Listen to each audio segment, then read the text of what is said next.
Okay. Okay, we're live, by the way. People can That's see okay. and hear You're live us. as well. Okay, good. Yeah. We had a fourth guy coming, but about 10 minutes ago, he was like, I can't do it anymore. And he backed out. And so here we are. But it should be an interesting discussion now that we're all here. Once you get your camera set up, we'll get right into it. $2, I guess, already from Esoteric Dichotomy to say we are pro-Ukraine chat down with Putin. True. Okay. Welcome, one and all, to yet another episode of WIC TV. It's a cross-ideological space where we come together to talk about issues both political and cultural, from the silly to the serious. Gang, we are going to be discussing tomorrow's summit, the Alaskan Summit between Trump and Putin. Much has been said regarding this. Trump has come out and said that he suspects Putin is finally ready to make a deal. What does that mean? What kind of deal do we think is going to be made? Should any deal at all be made without Zelensky present, or can it be made? Is Putin simply just playing Trump again for a fool? We're going to talk about that, what we expect to happen, what we hope will happen, and what will probably happen. We got some great people to talk about it with us. Why don't we start by introducing yourselves? We'll start with Dylan, and we'll just kind of go around. Tell people who you are, what you do, why they should listen to you. Sure, my name is Dylan Burns. I'm a streamer from the state of Maryland, Go Blue Crabs. And I also go and I do embeds with the Ukrainian military very regularly, like 6-8 months out of the year I'm over in Ukraine. So I've been trying to do my best to understand the war and talk about it. So if you want to understand the war or want some opinions on domestic political news, you can find that at Dylan Burns Television. Check him out, gang. Thank you for being here. Really appreciate you. Lonerbox, who are you? What are you doing? Why should we listen to Hey, you? I'm Lonerbox. I'm a streamer and video essayist occasionally on youtube.com. I also tweet sometimes and I do debates and I like foreign policy. Based. Well, welcome here. We're glad you're here. And we'll see how this goes. Not Dylan Burns. Lactoid TV. How are you doing? It's a shit show What's today. up, We're Wick? coming in hot, Second okay? Dylan. How you doing, Wick? Yeah, I'm Lactoid. Find me at Lactoid TV. Basically, most places. I'm here in the Lion's Den. I think I might have a little bit of a different position than the other panelists here and most of your audience. So, but we'll just roll with it. Guess we'll see. Well, I guess let's just start up, open the discussion. What do we think is going to happen tomorrow? Do we think that Trump is going to be able to get anywhere with Putin? Why or why not? Open floor. Let's discuss it.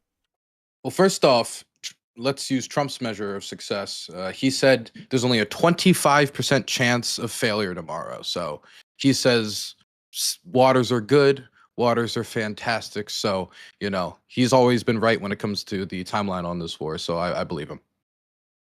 Fair enough. Fair enough.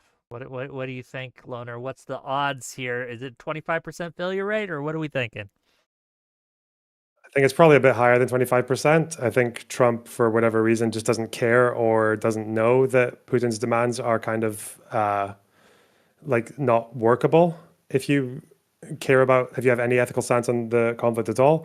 I don't know, like the last thing I read was that Putin might be offering like financial incentives to Trump at the Ukraine summit. So it's just like, yeah, I think it's probably likely to fail. Trump has no idea what he's doing. He also has an incredibly weird soft spot for Putin, and he's going to get taken out for a ride again. What do you think, Dylan? Is Lactoid? What do you think, Lactoid? Why am I calling you Dylan? Is it I the need to beard? stop this. I don't I think just it's I know that. it's new. I don't know what it is, but I need to stop that right the fuck now. Short hair Dylan and long hair Dylan. Lactoid, tell me, what are your thoughts? Do you think it's a 25% failure rate? You've voted for Trump, correct? Yeah. Are you satisfied with how he's been handling this? With Ukraine no, and Russia. not particularly. Or I guess not as much as I think I could be if he was harder on Ukraine. It seems like he's reversed course. Kind of initially he was harder on Ukraine, and then he sort of reversed course, and has been putting a lot more rhetoric on Russia. Although that might be just strategic coming up to this. I don't know. I think that he does like to be seen as the peacemaker. He does like to be seen as getting deals done. He really emphasizes peace deals that he either had a hand in or is at least optically seen as having a hand in. Right. So like the most recent one, Armenia and Azerbaijan, he's been really playing that up and putting that all over social media. It's really important to him to be seen that way.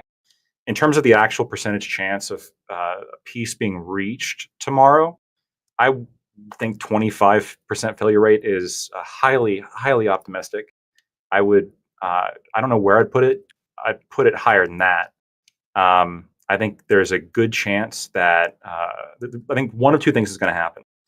A deal is going to be made, which I think is like the lower percentage chance, or some kind of deal that Trump believes to be a good deal in the situation is reached, which he then presents to Ukraine, and Ukraine says no. And then Trump uses that and say, look, like Ukraine's not playing ball, they're not negotiating, and we're not going to give them more money, and we're not going to put more effort into their war machine. So, I mean, either one of those alternatives would be good to me. I guess there is the third alternative, which is he just gets really upset and says like, oh, we're going to double down and we're going to give even more money. I think that's like worst case scenario, but I think that also has a pretty low chance of happening. But again, exact percentages are going to be tough. Okay, I guess my thoughts on this is that Trump and Putin, or Trump specifically, I don't know what he expects to happen, but does anyone here know what Putin's demands will be tomorrow? Do we have any idea what do we think that Russia wants? What do we think is going to be offered up by Putin? Where's his starting point? It's changed a lot in the reports from the White House. Originally, what Steve Witkoff told the Europeans is that the proposal was going to be that the Ukrainians pull out of Donetsk and Luhansk, and the Russians pull out of Kherson and Zaporizhia, and they do a land swap. And there was a lot of rhetoric around land swap. Trump talked about land swap in the media, land swap this, land swap that. Then within 24 hours of them telling Europeans that started to change. And within 48 hours, Steve Witkoff informed the Europeans that the only offer on the table as of right now is that the Russians are demanding that the Ukrainians withdraw from both Donetsk and Luhansk, and that for a ceasefire, that means Zaporizhia and Kherson frontline could possibly be frozen for the time being. This is not an abandonment of any other demand. For example, the capitulation of Zaporizhia and Kherson to Russian occupation. This is not them walking back on demilitarization as a key demand, which they've been making since the first days of the war to limit Ukrainian armed forces, or neutrality. So I suspect to see something that's basically in line with what the Russians have been asking up until this point in order to get a ceasefire, probably not a peace deal. Whether that ceasefire lasts for long, whether it's going to be 6 months, 12 months, years, or it actually transitions into a peace deal, it's impossible to say at this point. But I just simply don't think that the structures are in place to make a peace based off of that likely. Yeah, how even likely is a ceasefire in this situation? Trump, I believe, has said that he wants the fighting to come to a stop in hopes that at least this meeting can lead to at least a temporary reprieve in the hostilities. But do we see that as any sort of realistic kind of thing happening? I just don't know. The Russians would need to get something in order for there to be a ceasefire because they have the momentum now, and they have for a little while. But the land gains continue, and just recently, I know the war is kind of like tit for tat, but generally speaking, the Russians are making gains, and just recently they made a relatively significant gain north of Kursk. So just coming into this negotiation, they have a pretty big piece of land that's been captured. I think I actually agree that Russia's probably going to come to the table with the list of demands that they've had. I mean, as reported by the Kiev Institute of Sociology, we have the following demands. Ukraine must significantly reduce its army and limit armaments, permanently renounce NATO membership. Kherson, Zaporizhia, Donetsk, and Luhansk all come under Russian control, and Ukraine recognizes that, along with Crimea. Ukraine then moves towards the European Union. It's interesting how that is within the Russian conditional plan. They concede that Ukraine moves into the EU, and then the US and Europe lift all sanctions against Russia. So, I mean, this is their maximal goal. I don't see Russia giving up any of the land that it's currently taken. I could maybe see some deal where they surrender Kherson on the other side of the river, and maybe some sections of Zaporizhia up north. But I don't think they're going to surrender like the potential of all of Donetsk and Luhansk. I think that's absolutely kind of line in the sand situation when it comes to this negotiation. So, I mean, we might see that. We might see some kind of offer of, look, we can make a deal now and then figure some kind of split out with those two territories, but then complete control of the other two. Do you think that's a reasonable ask, Lactoid? Yeah, I think that's a reasonable ask. What do we think? Other side. Lonerbox. Go ahead. Sure. Wait, we think territorial. Wait, what do we think is reasonable ask? Like territorial concessions from Ukraine? Yeah. For Kherson, Zaporizhia, Donetsk, and Luhansk? All of Donetsk, all of Luhansk, and then I think a good compromise could potentially be the currently occupied parts of Kherson and Zaporizhia. So, and Ukraine has to recognize this. Yeah, I mean, unless there's going to be some future war about it. So we've just told the entire world that it's it's okay if you'll get rewarded if you take territory by force that's not yours. I mean, I guess you could frame any peace deal this way. Were we rewarded by, we can just go in and change government by force? To some extent, sure. There's going to be some, I guess, perception that comes with military success. I believe since World War II, we've kind of agreed as an international community that it's not a good way to do things this way, right? Not necessarily. No? There's been territorial conflicts since World War II, including territorial conflicts started by NATO. Ones where an aggressor has captured territory and the rest of the world has been like, yeah, that's good. And the defender has to recognize it, like just for the sake of getting it into the war. When? Which is a good comparison. Kosovo. Kosovo was, how is Kosovo comparable to, did Kosovo aggress on Serbia from? No, Kosovo was like created from Serbia because of a unilateral NATO invasion, despite the fact that the UN deemed it to be illegal. What was happening? There was an ethnic cleansing campaign happening. But if you want to appeal to like some kind of justification for military action, Russia's going to appeal to its own justifications for military action in the East. Whether or not there's like valid justification, I think is perhaps the part that needs to be argued. But I didn't see that as your original point. It seems like your original point was, if there's any kind of military conquest, is this like a good thing to reinforce?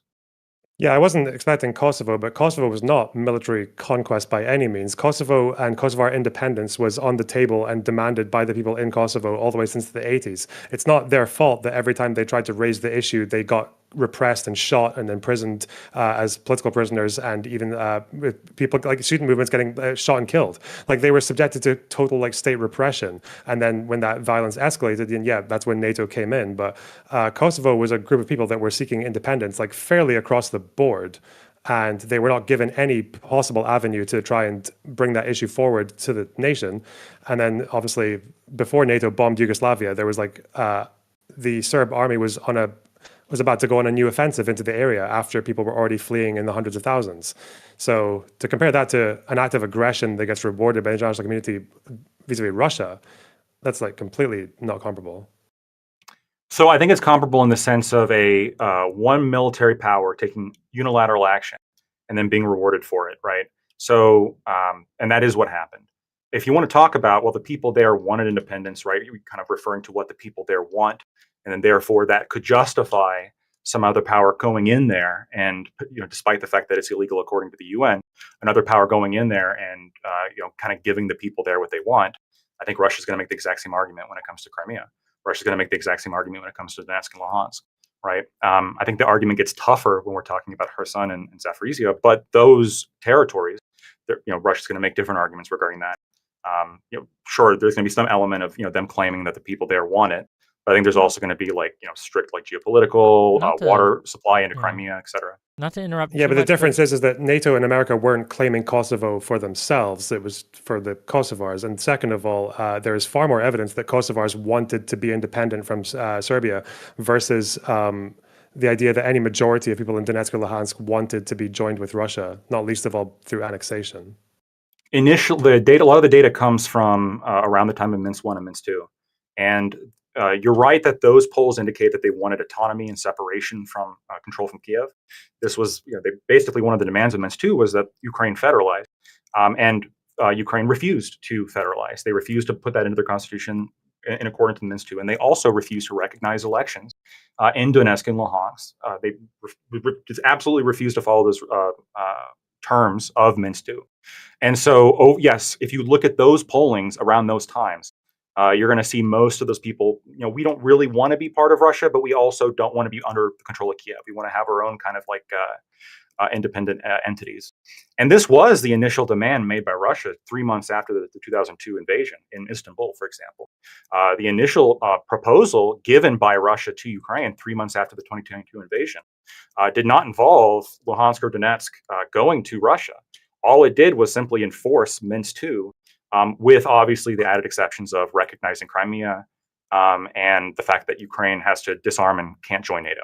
So those were, I guess, some of the additional demands, but it did not involve any kind of land swap. It was only after Ukraine refused that demand.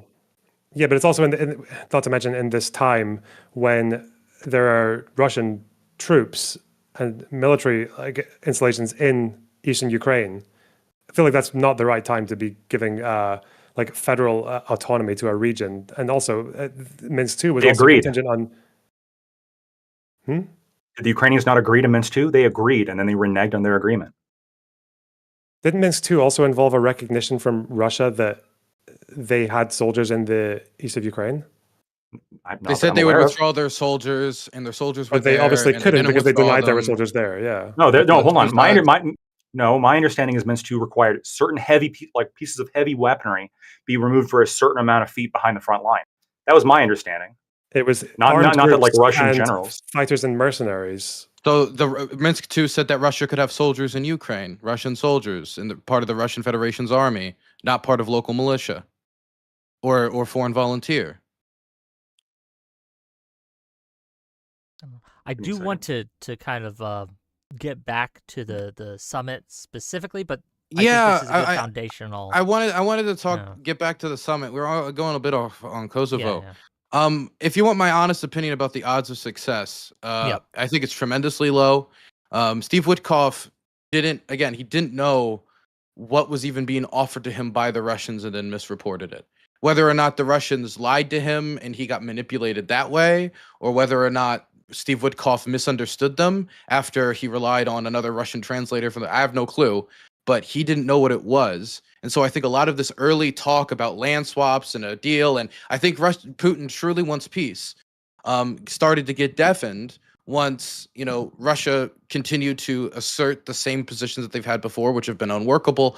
And so Trump has reeled in his position from we're negotiating these land swaps to these aren't really even negotiations. They're more like a feeling out process, like we're playing footsie under the table with Putin, and you can't do that over the phone. I don't know why we need to have Putin come over to the United States and Alaska for a feeling out process if it's no longer negotiations. So it seems like exactly what they expected from this changed very rapidly. They didn't put a lot of time into organizing it. It was very haphazard. And so putting aside just the dotting the I's and crossing the T's on the details of it, it didn't seem like it was particularly executed that well.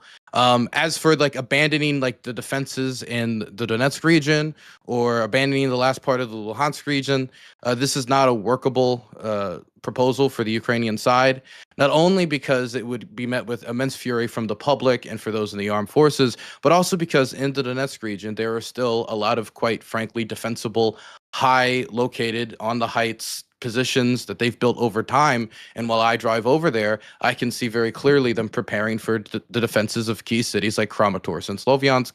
And so I don't think that they are interested in giving it up without a fight, especially since the Russians, again, have yet to relinquish claims on territories like Kherson and Zaporizhia. And so why give up land that is defensible when the Russians have yet to indicate that they're not even going to invade you for the other land they still claim to? And what the Russian foreign minister just said, hey, it's in the Russian constitution. We can't take it out. Go ahead, Lactoid. Do you want to respond to that? I mean, you do wasn't really see this directed at Lactoid, but sure. Yeah, I didn't really feel it was, but you do see both sides. I think Ukraine pulled the same thing where they were saying, look, it's in our constitution now, we can't give it up. Whether or not this is going to actually be an impediment, I'm skeptical. It seems like in order to get some kind of peace deal, Putin would surely be able to convince his parliament to do that. And I think it likely is true on the other side as well. So, I mean, I don't, unless, and if that's not the case, then now we have a very kind of difficult situation where you have a president in Ukraine that is beyond his term, right? And so potentially lacks legitimacy, who's now negotiating at the kind of world stage when he doesn't even have his own parliament behind him. And in that situation, I don't really know what can be done, right? Because who do you send to do further negotiations then? I don't know. Well, I mean, the Russians haven't been willing to negotiate with Zelensky when he was within the 2019 to 2024 term before its extension due to the Electoral Commission's policies on martial law. Or before, so I don't really know if for example, if they had an election tomorrow and Zelensky won, do you seriously think Putin would start treating him as a legitimate leader? I don't think that is really, whatever your position is on Zelensky, Lactoid, I don't think that is either an impediment or not an impediment to peace. I think Putin, quite frankly, just wants a better dancing partner that's going to be more conciliatory towards his demands. But the Ukrainian people, broadly speaking, don't want that type of a dancing partner in negotiations. So I just don't think, even if they had an election and Zelensky was replaced, that he would be replaced with somebody who would be conciliatory in that way. Like pulling out of the Donetsk and Luhansk regions for a ceasefire, not a peace deal, so the war could reignite later after you've given up these defensible positions, is an astronomically unpopular position in Ukraine. When you poll people, like the position that they have is largely speaking like, we'll be willing to do, like maybe we can do swap for swap, but like maybe we'll recognize Crimea, maybe we'll swap this for that, but they want something for something. Them giving up territory, not for a peace deal, but for a ceasefire that might break down. It's just, it's not a question of whether or not it's popular or legitimacy. It's just something that no Ukrainian government would see as tenable. Yeah, here's a question for you, Dylan. Actually, I'm very curious. Because you've spoken to the Ukrainian people, you've been there, you've seen the region and things like that. Is there any deal that Russia could offer the people? I guess, what are the Ukrainian people actually willing to give up? Like, you talked about how they don't want to give up these defensible positions for a ceasefire, but is there anything that you think that the Ukrainian people would be like, okay, well, I guess since you're twisting our arm, we could do X, Y, or Z? Or do you think that there are a lot of them, or most of them, are in it to just like, we need to just press back as much as we can, as long as we can, do or die, to the last man type of deal? What do you think? It's more like a spectrum, and it changes Sure. on where you are. Like there, for example, some people would think if you're Western Ukraine, like the stereotype is you're Western Ukrainian, you're the person who's like, yeah, ruhu ra war. Or if you're in the Donetsk, you're like on the other side of the spectrum because you have seen the worst throes of the war. But sometimes I'll find the exact opposite, where there'll be some people from Western Ukraine who are like, I don't give a fuck about Donetsk. Like it's like this, like all the way over there. And on the other side, I'll find people who are in Kramatorsk who have had to leave their homes 3 times during the last 12 years, who have set up their families for the 3rd time in Kramatorsk, which is now the de facto capital of unoccupied Donetsk. And they don't want to move again. They have no interest in moving again. And any deal that would see the rest of Donetsk given up, and for some people, any deal that would see occupied Donetsk officially given up, is not tenable. From what the general public, if you were to look at the broad swath of information, what the general public seems to be of the position of is that they're not willing to give up anything that Russia hasn't taken, and they're not willing to officially recognize the annexation or occupation of everything that's in territory, and that they would be willing to do basically some amount of, look, we'll make a deal where you give us back some unoccupied territory, and then therefore we'll have to make peace with it, i.e. Zaporizhia, Mariupol. They feel that if they're getting some of their land back, then maybe they can make peace with it. If they can get some of their people who have been displaced back, then maybe they can make peace with it. They give something, they get something. For example, if you recognize the Russian language in some official capacity, or you make all these concessions to the Russians, the way negotiations go in the Ukrainian mindset is you get something in return. And they simply, from all the proposals put forward by the Russians, don't get anything really in return. And even when you talk about the one thing the EU thing that Lactoid mentioned, which is, at least if that's true, which we really don't know, but if it's true, it is something of note. That's also an economic union that multiple members inside of it doesn't even agree that Ukraine should be inside of it. So even if Russia was to give it the thumbs up, it doesn't necessarily mean it's going to go forward. I hope it would. Or Russia couldn't just go back on its word. Definitely if, again, it's a ceasefire and it breaks down in 6 months and says, look, it failed. Obviously, they're too Western. This is the problem. It's not like Putin's beliefs have changed fundamentally. His essays are publicly available. People can go read them. As for... I do want to just say that, like, the early 3-week deal, the deal that was offered by the Russians 3 weeks into the war, I hear Hassan mention this. I hear other people mention this sometimes, like creators online, as this idea that Boris Johnson went in and tried to, like, basically bully the Ukrainians into not accepting peace and continuing to fight and stay on. But the big thing that ended it was the disarming clause. It wasn't even necessarily like neutrality status, right? Neutrality status is technically already in the Ukrainian constitution. So that being the big stopper is not even necessarily the case when stacked with the odds of a full-fledged Russian invasion. The big stopper, again, was disarming. The Ukrainians see an army invade them twice in 12 years while lying about it multiple times. And they're just not going to take the argument of, how about you give us your gun and we won't come back a 3rd time now that you've given us real trouble. So that, I just don't think the offer early on was ever feasible. I don't think the Russians have ever offered a feasible peace deal or ceasefire deal. Could I say a couple things? You can, and then I have a broader question for everyone here, but go ahead. Okay. Very briefly. So, regarding the Minsk II agreement that I was just chatting with Lonerbox about, there is a section that he was referring to right here, Section 10, pull out of all foreign armed formations, military equipment, and also mercenaries from the territory of Ukraine under OSCE supervision, disarmament of all illegal groups. So, I mean, fair enough. My concern with this is when it says foreign armed formations and military equipment.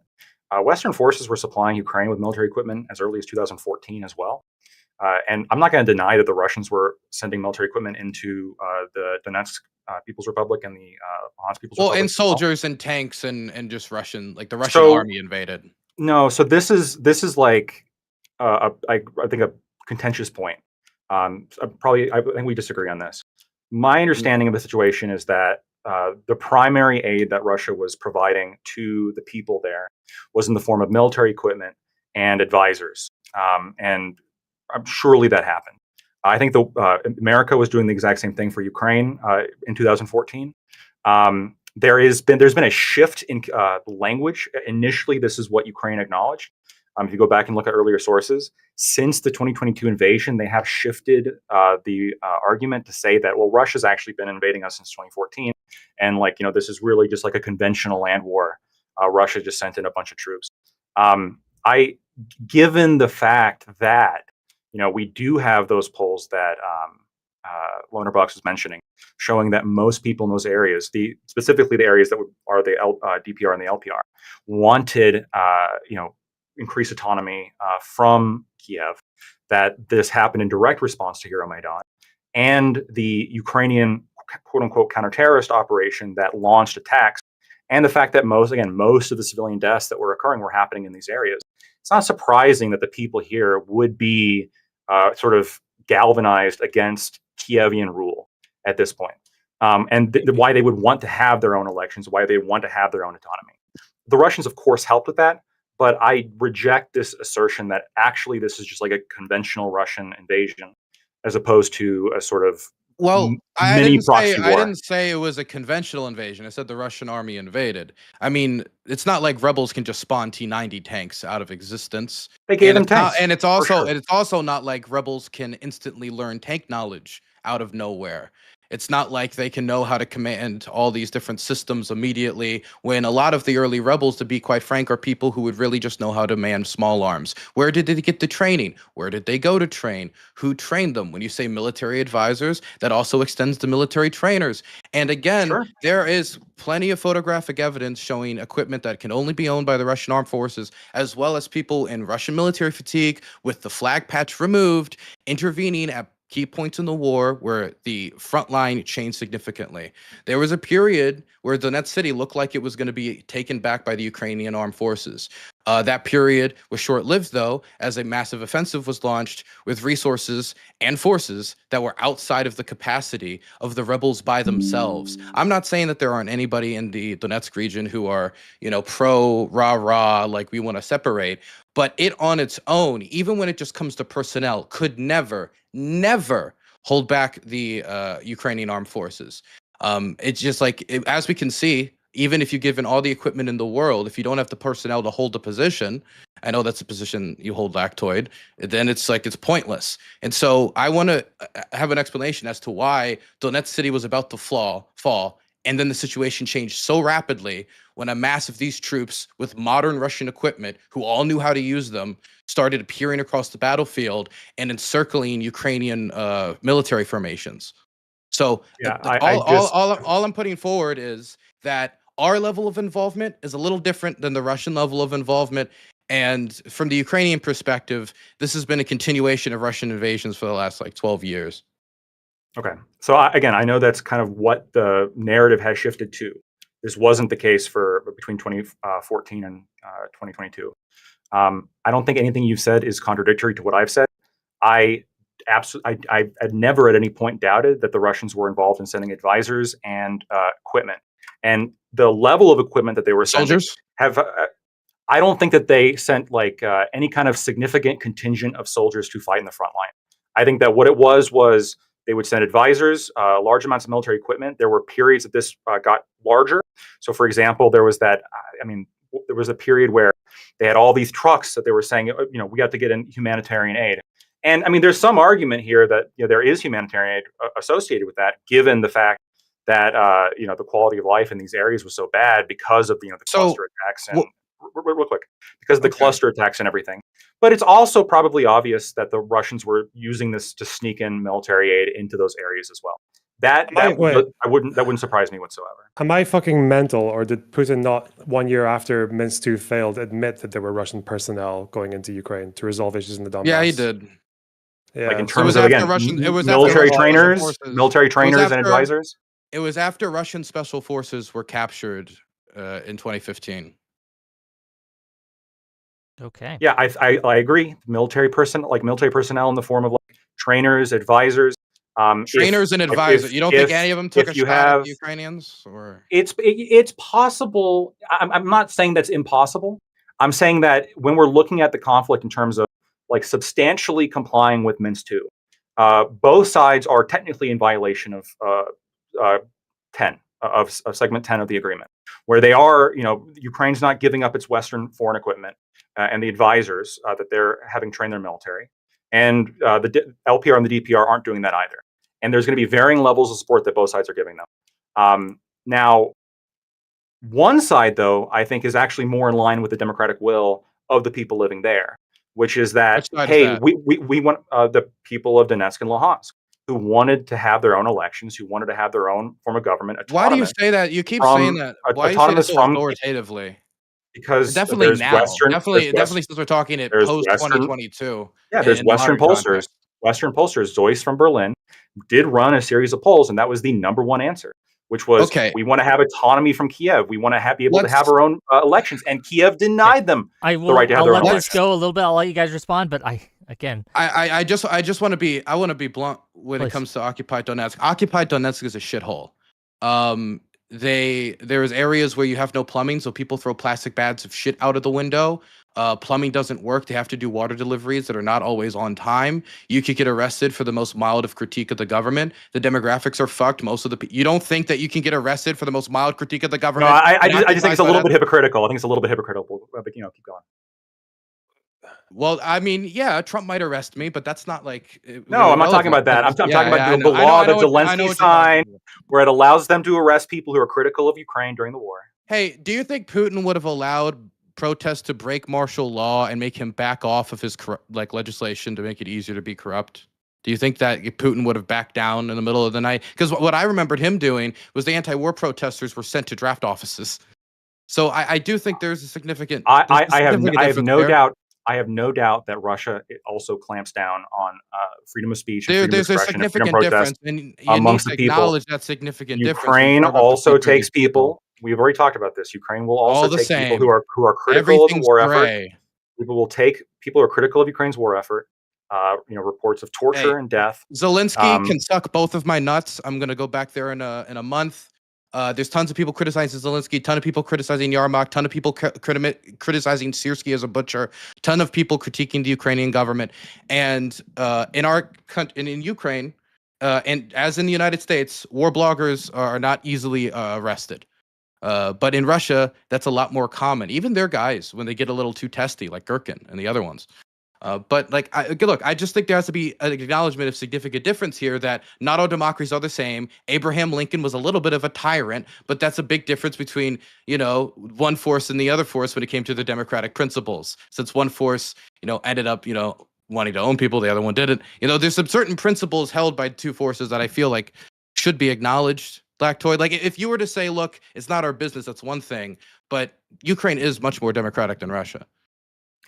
No. So I simultaneously hold the position that it's not our business. That's fair. But I think certain things can become our business if like the humanitarian or pragmatic concerns get high enough. When it comes to this situation, I think you can probably point to like specific clauses in which Russia is worse than Ukraine. But I think you can also point to specific clauses in which like Ukraine is worse than Russia. Worse than Russia? Okay, what clause is that? Right off the top of my head, Putin is undeniably popular amongst his people, and he just had an election in accordance with the Russian constitution. Zelensky, on the other hand, despite the constitution of Ukraine mandating an election every 5 years, does not have an election. So Do you believe he is currently not a legitimate president under their own constitution. That's important when we're talking about who's like a more democratic force. Okay, Not having an so election when the this Constitution is tells you to. Do you think Putin's this is like the elections what? are? But this is the Oh. only And thing you speaking ever of really Lincoln, bring up in oh, I can reference. bring up other things too. I got like a whole list Hold of on, shit that Ukraine's let's doing. give it to Okay, but- Dylan to counter that. Go ahead. I mean, I would say that an election in and of itself does not matter. An election has to be free and fair to matter. If it's not free and fair, then Bashar al-Assad was the democratic leader, elected the leader of Syria like 5 times in a row. So yes, Putin's popular. So is Zelensky.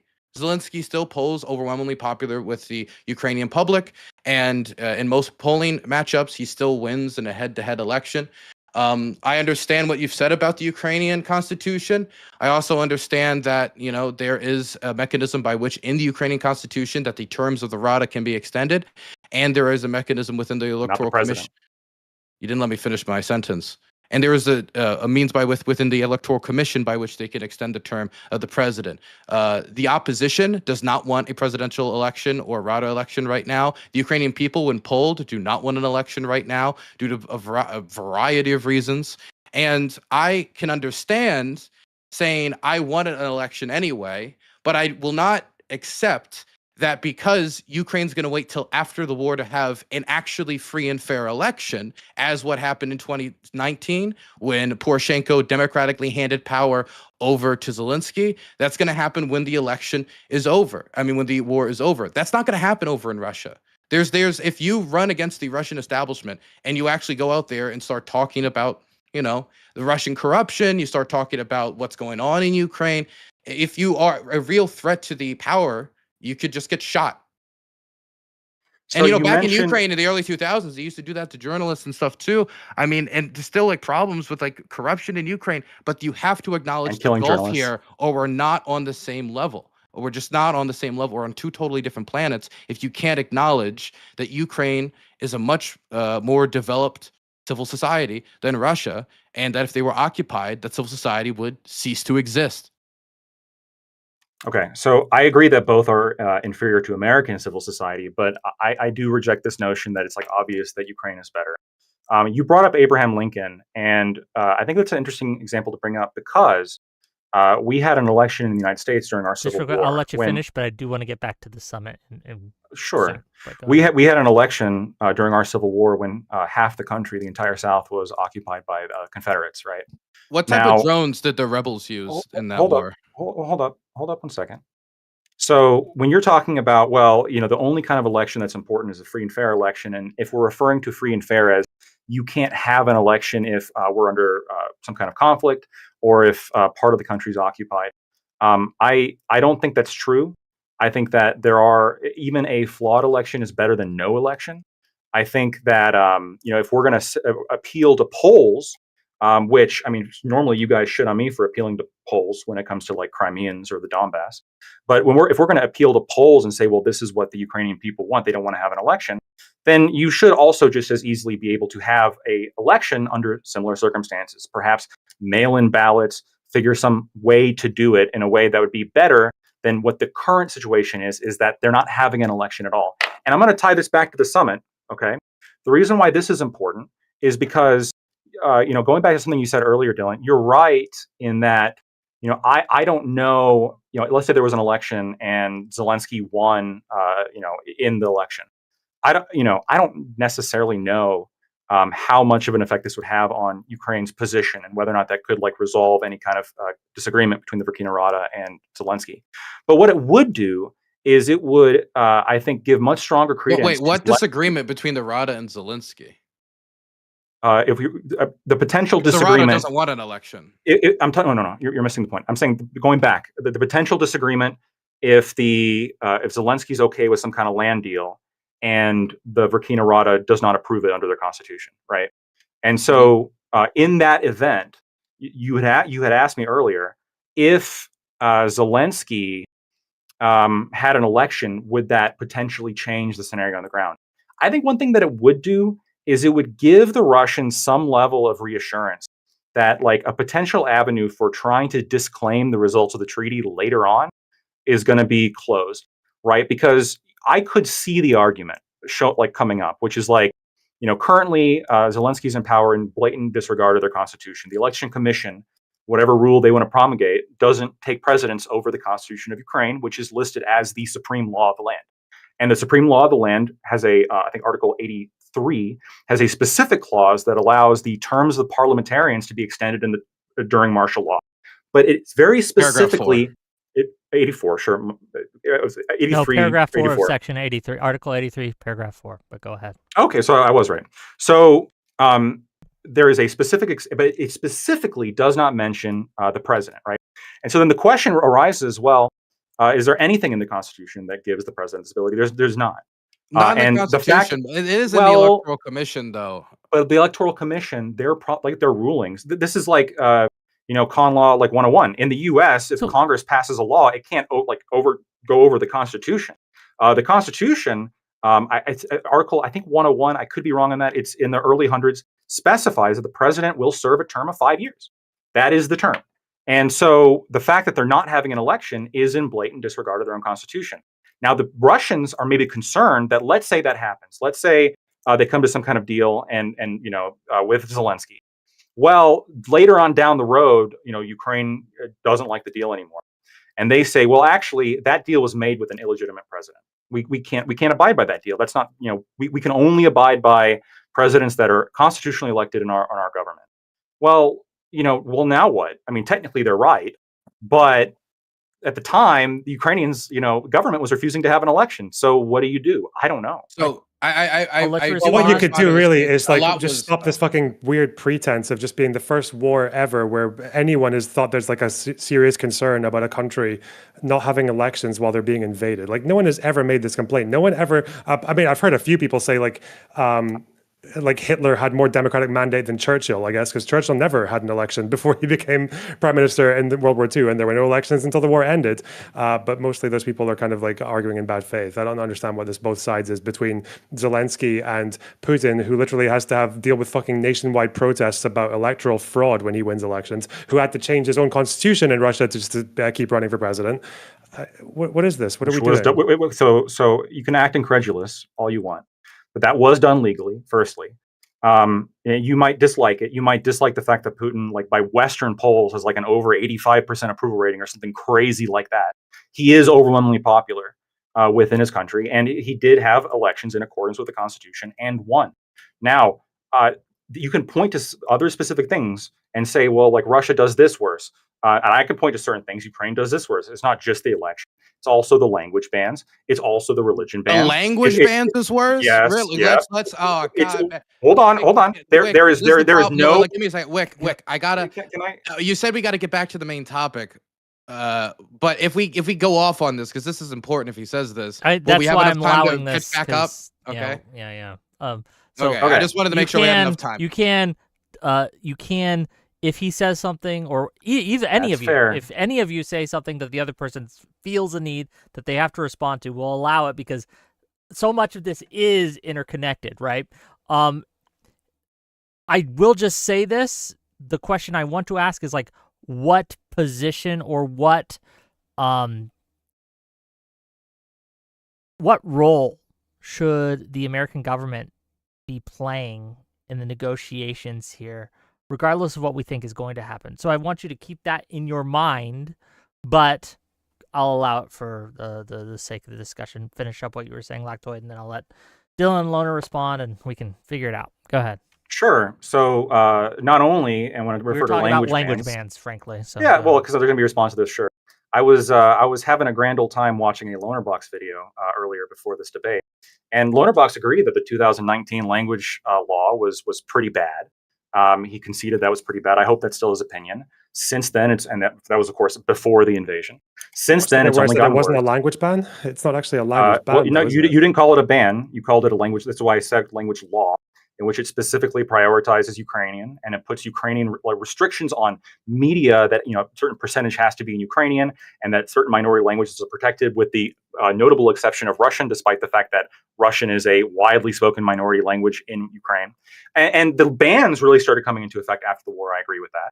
But it's really gotten worse since the 2019 language law. Now you're seeing, like in Kiev, for example, when they're banning a Russian cultural language product, books. They're banning books that are in Russian, and they're banning like I forget if the Russian Orthodox Church or the Orthodox Church in Russia. I know one of them is sanctioned by the Ukrainian government. The other one's not.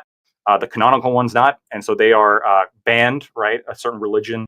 I mean, very similar to like if we were to ban some kind of sect of the Catholic Church in America. Pretty, I think, horrific. And you can say like, well, this is no big deal. But I think if we're going to make appeals to like things like ethnic cleansing or like cultural destruction, I think that like restricting language and religion and culture is a problem. And those laws, at least on the books, are not present in Russia. They're simply not. They because are they present don't in need Ukraine. to be. Like again, because I guess what you missed out from my Because video they is that need also to be in Ukraine. Yes, and you should have noticed if you watched my video that European human rights bodies agreed that there was justification for Ukraine, even though there are issues with the specifics of the law, that there was a justification for this country that has been under the thumb of Russian imperialism for over 300 years, where they have actually had the Ukrainian language banned and Ukrainian writers murdered and people suppressed and education systems overturned and people replaced by Russians so they could Russify the population. That in that context, it does make sense to want to promote your own national language, and that sometimes that will mean people who speak the Russian language like feeling sidelined, even if it's just the case that like they have to dub certain media in Ukrainian, or if you print a Russian newspaper, you got to print it in Ukrainian alongside it. Do you disagree that there's a principle there that Russia doesn't really have to deal with for the same reason? I disagree with the principle generally. Like, I think that whether or not Russia has to deal with it, which I'm not necessarily sure is the case, because Russia does have large groups of ethnic minorities, especially like in the South Caucasus, and these areas generally have like rights to speak their language. So I don't think that you're saying that like it's not about having minorities Russia, in the country. It's about the fact that you are literally just coming out of hundreds of years of your well, culture.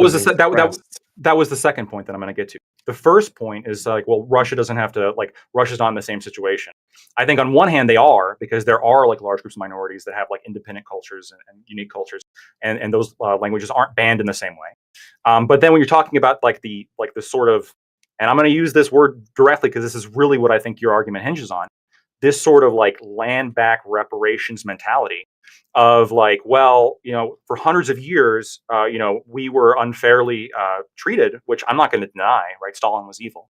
For hundreds of years, we were unfairly treated. So now we're going to unfairly treat them, right? Now we're going to get back at them, and now we're going to oppress their culture so we can reinvigorate ours because the Ukrainian blood is tied to the Ukrainian soil. That's really concerning. And I think that's where a lot of the claims of like fascism come, because I mean, this is a lot of the sort of mentality, which is like, well, we have to bring up a resurgence of our culture, even if that involves stomping on the cultural rights of our citizens, right? They're Ukrainian citizens who speak Russian, who now can't buy Russian books. They can't listen to Russian music in public.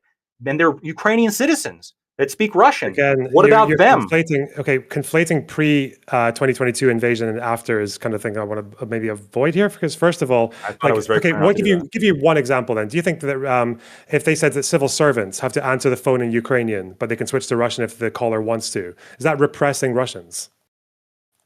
I mean, that specific one, they have to answer in Ukrainian, but they can switch if the caller wants to. I mean, if it might be like a slight repression if like the call is coming from like a overwhelmingly Russian speaking area, and that's obvious, but it would be like a pretty slight repression. I would agree. Okay, I feel like when a lot of countries have either overcome imperialism or have not even done that, you can say like France, like when nations form, like the idea of coalescing around a national identity and promoting a national language is not really that unusual. That's why some of these laws, which you call slight repressions, were not seen as slight repressions by the Europeans. There were some measures that were seen as a lot less necessary, but that was Zelensky's position before 2022. So I don't call it, but you did say language ban earlier. That's why. No, you can roll back. What I said was the 2019 language law. I did not call it a ban prior to the war. And then I very specifically said, yes, it's true that the bans really started coming after the 2022 invasion. I was very clear about that. Yes, the bans, the actual like criminal enforcement of these, of restricting people from having, books and speaking and music and all these things, That started coming in 2022 and 2023. I'm not saying that happened before the 2022 invasion, but you still see like a sort of, again, like prioritization of like Ukrainian identity, which of course is going to be unpopular again amongst the separatists in the East, like in the DPR and the LPR. I mean, what kind of messages to send to them of like, oh, we want to bring you back into this country by force, by the way. Oh, and by the way, we also passed this law in which the language that you speak at home is no longer, going to be favored in your area. It's no longer going to be the language of your community. Okay. I think that's kind of messed up. I wanna give it to well, you can respond if you like, Lonerbox, but then Dylan had some things to say on it that he wanted to tackle as well. So go ahead. Yeah, I wanted to do just before we forget about it, going back to, first of all, there were Russian regular soldiers in Ukraine, even from 2014 and as early as February. One of the first battles, actually, the Russians took back like 150 coffins of their own soldiers who were fighting right from the get-go. So that's just, yeah, there were actually regular fighters there as well. It wasn't just advisors. Second of all, when you were talking about Minsk and both sides violating by not withdrawing their forces from either side, do you think this is an equivalent? The fact, bearing in mind, Russia didn't even admit that they had soldiers in the country. So they were like, well, how, yeah, we agree to this, but we're not going to take anyone out because we don't have anyone in there. Like, do you think these are equal violations? The Americans and Russians not pulling out of Ukraine and Minsk too? Well, part of the issue is I don't actually know, and you don't know. I mean, you mentioned, I guess, some story about 150 coffins. I don't know where that comes from. From a Russian opposition politician. Okay, all right. So sure. So some politician said that. Even if that is the case, which I'm skeptical of, but even if that is the case, I mean, you can't tell me what percentage that is of the total fighters. You can't tell me what amount of equipment was being sent by Russia into the DPR and LPR, and you also can't tell me what type of equipment or how much equipment was being sent into Ukraine by Western powers starting in 2014. I don't know on subsection 10. We can broadly. Wait, yeah, sorry. No, I'm not exactly. What do you mean? Hang on, you're not getting away with that. Absolutely. You're not getting away with that. I also can't tell you how many Wehrmacht tanks were in Poland. I can still say they should withdraw. And if they said, oh, well, we should get allies out the other side if there are any there, then that's not.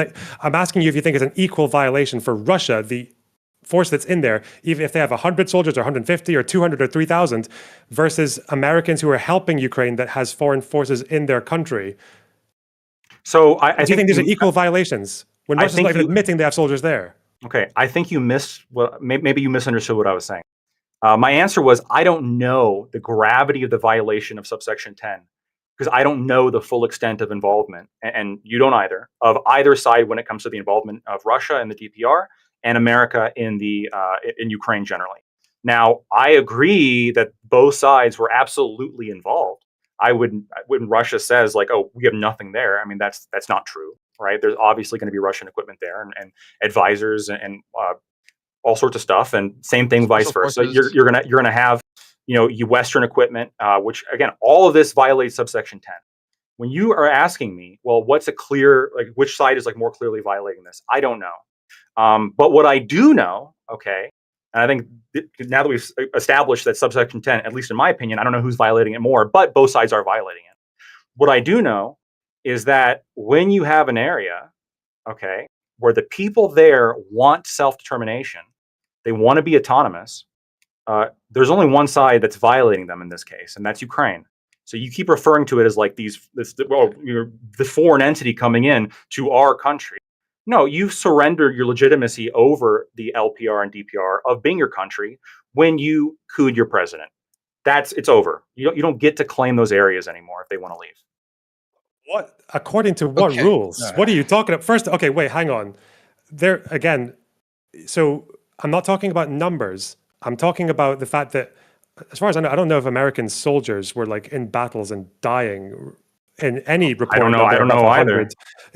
No, are you pretending that we've been no, America was hiding 100 dead soldiers? I don't know if mercenaries were there. I don't know if mercenaries were there, and that's also covered under subsection 10. Okay, let's say there were 10 times more Americans, but Putin is the one saying we don't even have any soldiers there. Sorry. Then he admits it a year later that they actually did. Sure, that's a lie.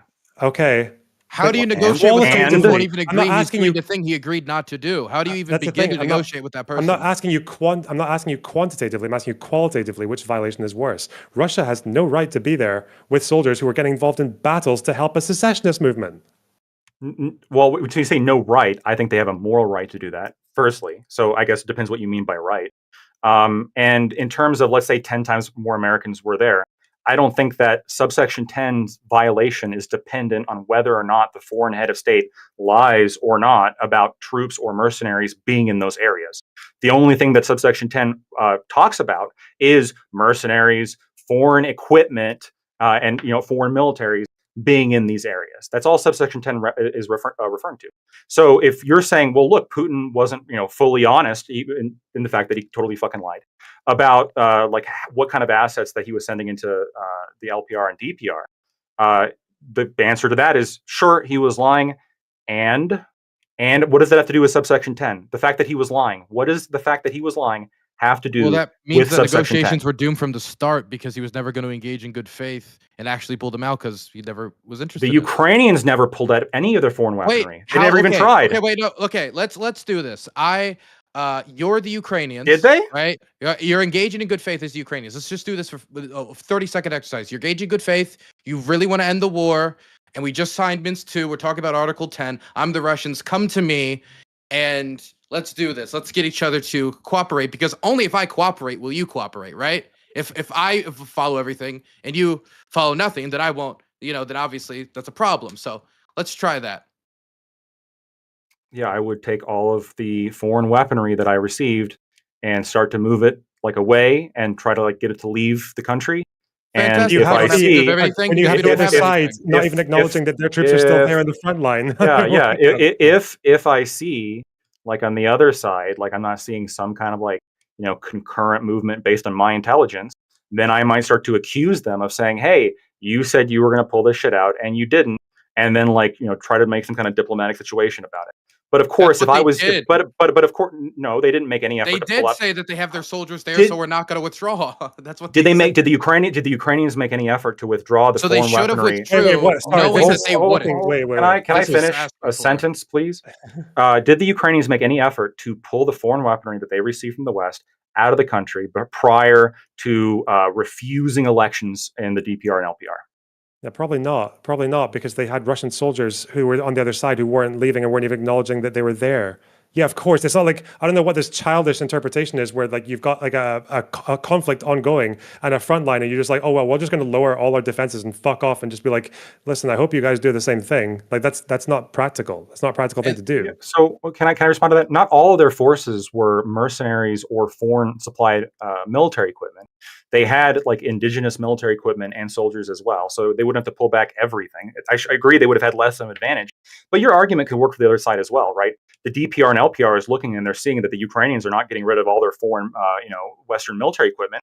Well, then why the fuck should we? Why should You're we talking about send the Russians, not the people, not the average Ukrainian of DPR and LPR. Well, I know that you would prefer that to be the case, but the reality is, the people from the polls, the people in the DPR and the LPR, but you're full. They wanted autonomy, not Russians forced to take the territory back from them. I don't want to swing over it because we have so many things to cover. Minsk 2 guaranteed autonomy and local elections in those areas, and when they tried to have those local elections, who stopped them? It wasn't the Russians; it was the Ukrainians.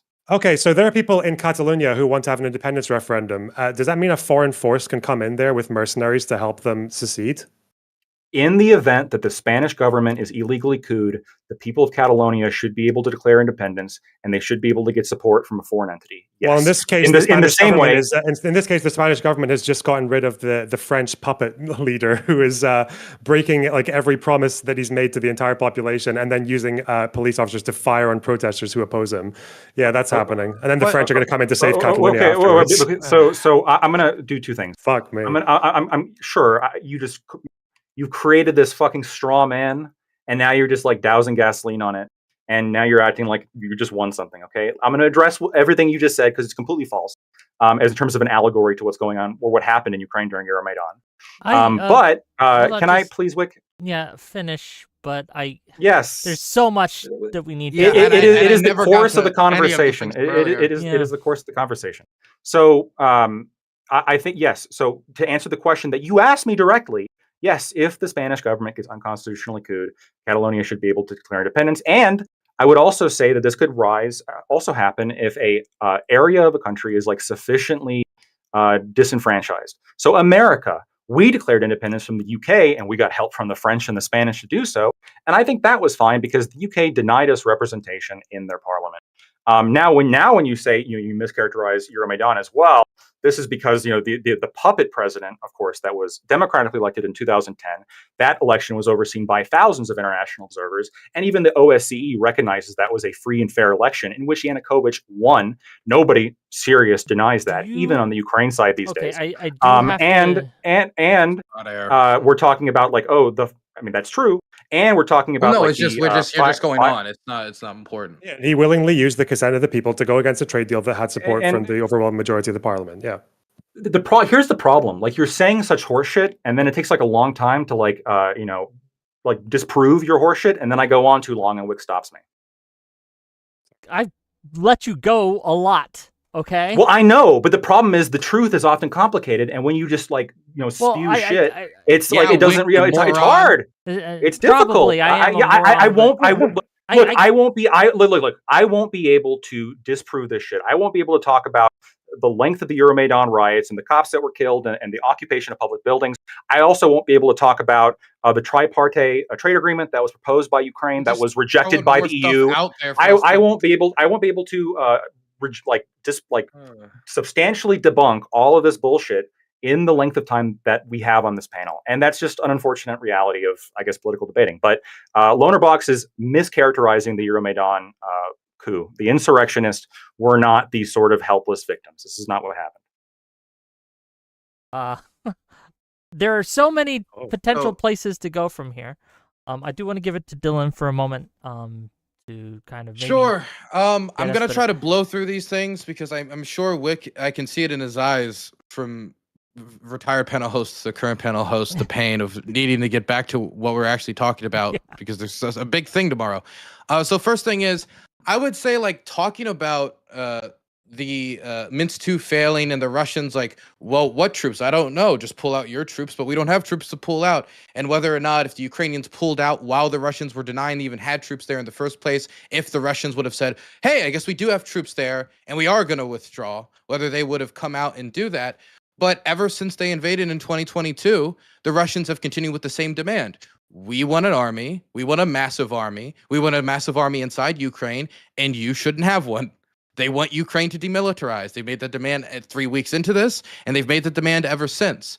So it seems to be a consistent want of the Russians to get the Ukrainians to have less Western equipment, have less guns, bombs, tanks generally, while they get to maintain theirs by either denying they have it in the first place or just questioning the idea of them having to limit anything they have is ridiculous. So I would just say that maybe back in 2014, we could have lived in ambiguity, but we live in today in 2025, and we can see what the Russians have demanded since then, and that has continued Ukrainian demilitarization while they don't have to give anything up.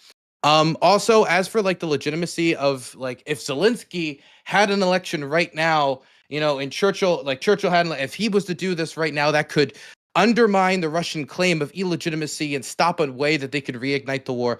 The Russians claimed that the Ukrainians had biological research laboratories that were going to target the DNA of Russians. They've claimed that Satanist trans people is doing X, Y, and Z. They claim that the Ukrainians did the Moscow Mall attack. They claim the Ukrainians invaded them in 2022, and actually that's why they invaded, and they released footage of Russian soldiers in Ukrainian garb crossing the border in territory that only the Russians could have occupied. So unless the Ukrainians somehow snuck around them and got the drop on them, it isn't really. So I don't think that the Russians are going to need to be we would invade Ukraine, but now Zelensky had an election. He seems so legitimate. I don't think that that's really going to be a significant factor. As for the language bans, in occupied territory, people are heard speaking Ukrainian. They see it as an insult, they see them as a potential threat, and they're disappeared.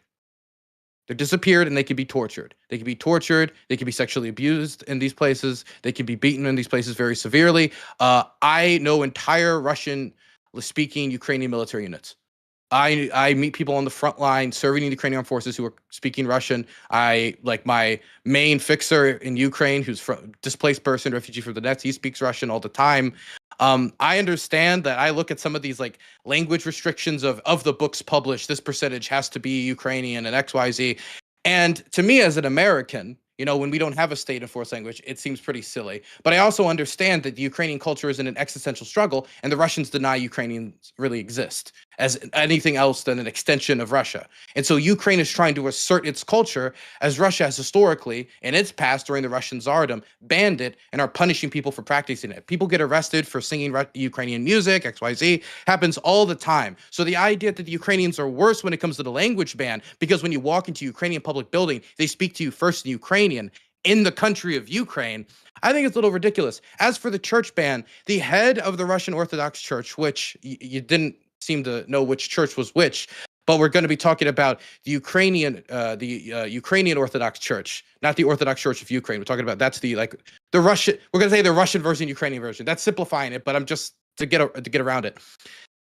The head of that church, Kirill, said if you go to Ukraine and you kill Ukrainians, you go to heaven. Tons of these pastors have been used as spies, as informants. The Russians have used the Russian Orthodox Church to try to get inside the United States and play spies in churches in the U.S. And we're a country divided by an ocean. Ukraine's right there, a country they're actively invading, who also shares the Orthodox faith. So the Ukrainians felt that it was of a national security priority to support the Orthodox Church of Ukraine and to make it so that they had an entity that was not religiously dominant in the country, that is controlled, like this specific Russian Orthodox Church that's controlled by Russia. So I understand that, you know, maybe in the United States, people are uncomfortable with the idea of any like sect or any specific church being shut down, but Ukraine was being invaded. And the way they wrote the ban is if you're invading us, if a country's invading us and a religious organization is based out of the capital of that country, then it cannot operate in Ukraine. Meaning that if Russia was to stop invading tomorrow, the Russian Orthodox Church would be unbanned overnight by the letter of the law on what is in Ukraine. So I don't think comparing that to an occupied territory where you're not allowed to operate a Protestant church, you're not allowed to operate Baptist churches. There was 40 Protestant churches in Metropole before the Russians took over. There's now none. I visited a lot of these churches that have been bombed. There was Pentecostals that were lynched in the Donetsk and Luhansk regions back in 2014, 2015. This is not a new trend, whether it was done by the Russian Orthodox Army or other far-right goons. So the idea that Ukraine is worse than Russia when Russia is cracking down heavily on these religious minorities and willing to use their religious entity as a weapon, therefore bringing it under their scrutiny that you're now criticizing it, I don't think those are good ways to say that, see, Ukraine in some ways are worse than Russia, okay, even if I have personal disagreements with parts of that. There's other stuff I could talk about, like him saying like the majority of people in Donetsk want to be part of Russia or want to be part of the DPR. That's, in my experience, it isn't true. Now, maybe, you know, he has a different experience than mine. And obviously I know that Wick wants to get back to the main topic. So for now, we'll put that on the shelf and we'll revisit it later. I can address the things that are said, right, Wick? Okay, I'm just going to throw a flag on the play, okay, because we have to talk about something other than the rehash of the same arguments that we've had since the war started.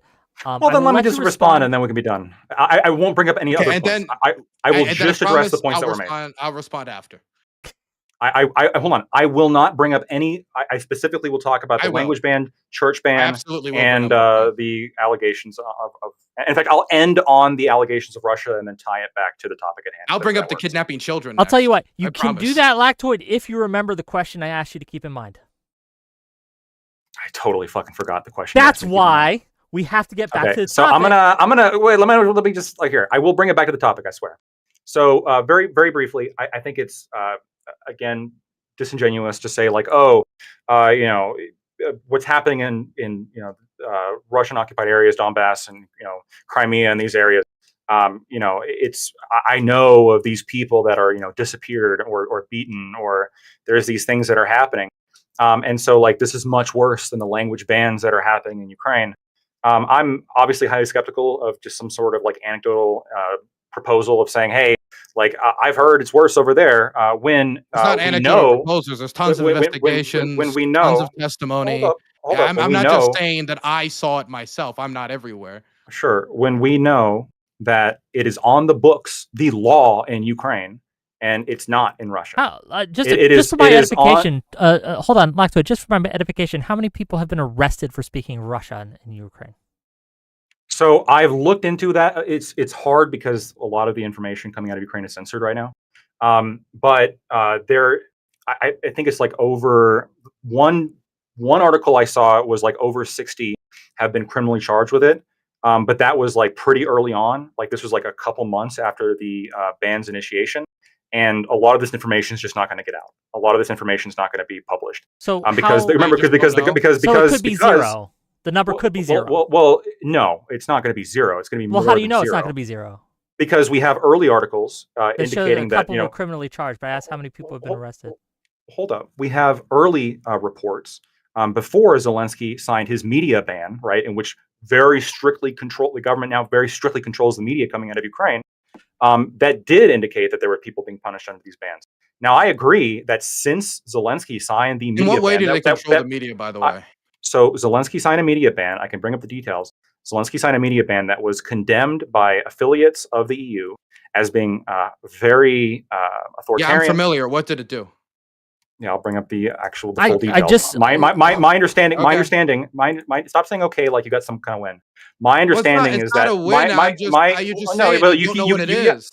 No, I do. I know generally that it allows the government. I disagree with it too, but you should know what it is. I know that generally it allows the government to control what kind of media, or every media company has to be registered with the state in order to function within the country of Ukraine, and the government can pull the permission for any media company operating in Ukraine. That is generally what it does.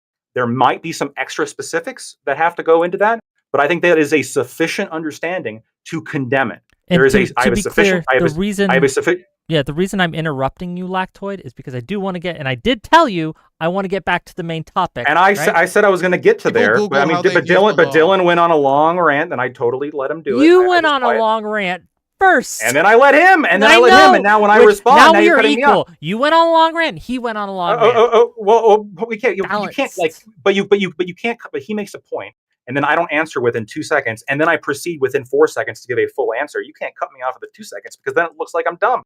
But in reality, I've very accurately described the problem with the media ban, which is that media organizations have to be registered with the government, and they can pull registration at their own whim. That's fucked. The church ban, you seem to be more just justifying it as opposed to denying it. I disagree that it's justified at all. I don't think that you get to ban a religion. At what point? Just because Wait, you say they didn't ban a religion. They didn't do that. They banned a church. Hold on. Yes, this would be very similar to if the Pope, and by the way, the Pope condemned this law. It'd be similar if the Pope, like, let's say there's some war between the U.S. and some Catholic country, and the Pope was like, "Oh, like America's in the bad. You shouldn't do that." And then our response is to like start banning Catholic churches because of their affiliation with Rome. No, I just disagree. That's fucked. Was invading and occupying 1/3 of the United States. The Pope said that if you go to America and you kill Americans, you go to heaven. And then he used Catholic churches in the United States to spy on Americans. And there was also separate Catholic churches you could go to anyway. And the situation would be vastly different. So no, okay. The example that I gave was not the Vatican invading, because again, the Vatican. I'm not even saying this is a good thing. Dylan, all I'm saying is that this comparison between Ukraine and Russia is so shit, and you're going for straws, man. Dylan, that's all I'm saying. I know you have to put in that it's bad because truly it's undefensible. But the comparison I made was, what if a different Catholic country was at war with the U.S.? Now you say, well, let's say the Pope was saying, yeah, you can go kill Americans. But here's the thing. I would still be against that ban. Maybe I would monitor these churches for foreign interference, but I'd be against the ban because the Catholic citizens of the U.S. have religious rights, and I don't get to say, well, you don't get to have religious rights because your religion, your religious structure, right, which is very important when we're talking about Catholicism and Eastern Orthodoxy, disagrees with our position. I just disagree with you. You use the religious ban. This is the point that brings it back. Ukraine is worse. Lactoid, this stop. Isn't comparable Dylan. To shutting down all the churches we and got arresting Baptists. I believe you guys. I wonderful. It's wonderful to see the fight, the vim, the vigor.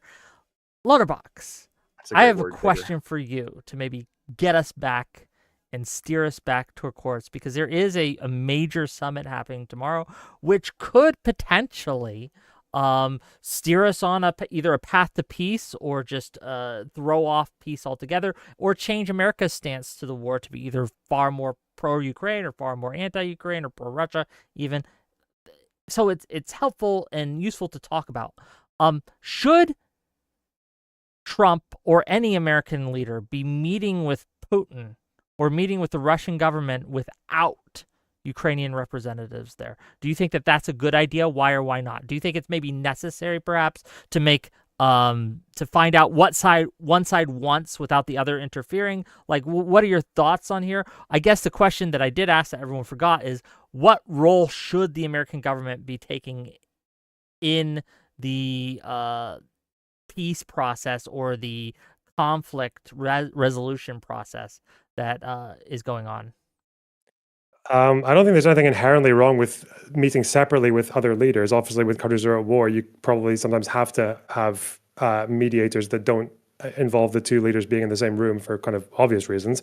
But there's probably an issue with doing it in a capacity where you're taking where you're doing it in Alaska and also misspeaking and making Russian nationalists, like extremists, think that you might be like wanting to suggest that Alaska actually is rightfully Russian. So that was a bit silly. At the end of the day, it doesn't really matter in the sense that Putin, as far as I know, still does not want any security guarantees for Ukraine to ever be solidified in a way that would make it difficult for him to try again and catch more later. I don't think things have changed in the last couple of months since I last looked properly into this, but as far as I know, it seems like Russia has a bit of an advantage to keep the fighting going. So I feel like any demand they're going to make is going to be far too excessive for anyone to meaningfully go with. Trump, I guess it just depends on who was nicer to him in his last night's fucking dream on the day. I feel like his opinion is just completely contingent on whatever mood he just happens to be in that day. Okay, same question to both of you then. What role or position should the American government, whether it be Trump or a representative or others, be taking in the conflict resolution peace process here? I guess to also add, as Lonerbox brought up, does Putin even actually want peace in this instance? And what has he done to signal that, if anything? Go ahead. I'll let Dylan go first, and we'll let Lactoid go. So Lactoid can have the last word, quote unquote, right, if he wants. It's not going to happen. Sure. Okay, so let me just say, everything Lactoid's going to say after me is a lie, but he's going to wait to talk after me because he's a scum. I just want to quickly declare that. And if he responds to me in any way, he's gay. Anyway, the leak.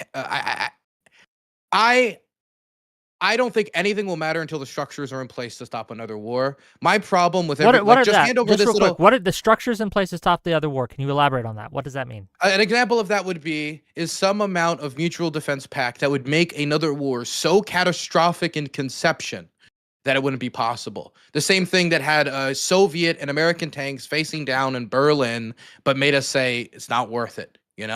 Now it doesn't have to be atomic Armageddon. It could just be a quagmire of all quagmires. It could be any number of conceptions. One thing, of course, NATO membership is the one that everyone talks about. It also doesn't need to necessarily be NATO membership. It could be a multilateral defense pact between the United States, the United Kingdom, and some other sympathetic nations with Ukraine, under the idea that if they were invaded again, there would be troops on the ground, or some amount of response that would make it so overwhelming for the Russians that they wouldn't invade again. And I imagine the Russians would try to find some guarantee that Ukraine would not invade them again. Remember that time they did? I forget that. I missed the headlines, but just to make sure that they don't do that again. But they until there's structures that will stop the Russians from taking the opportunity, even if we somehow convince Putin that this is the end of this war, Putin's not the only Russian hardcore nationalist. In fact, Putin's not even necessarily the most extreme Russian nationalist. And so the idea that Putin dies and was replaced by somebody who, with such a, let's just say, centric model with all the power structures revolving around one person, he's going to be a little nervous about showing weakness, and then he might take the advantage to relaunch the war. It should be that no matter who's in that seat, relaunching the war would be a catastrophe.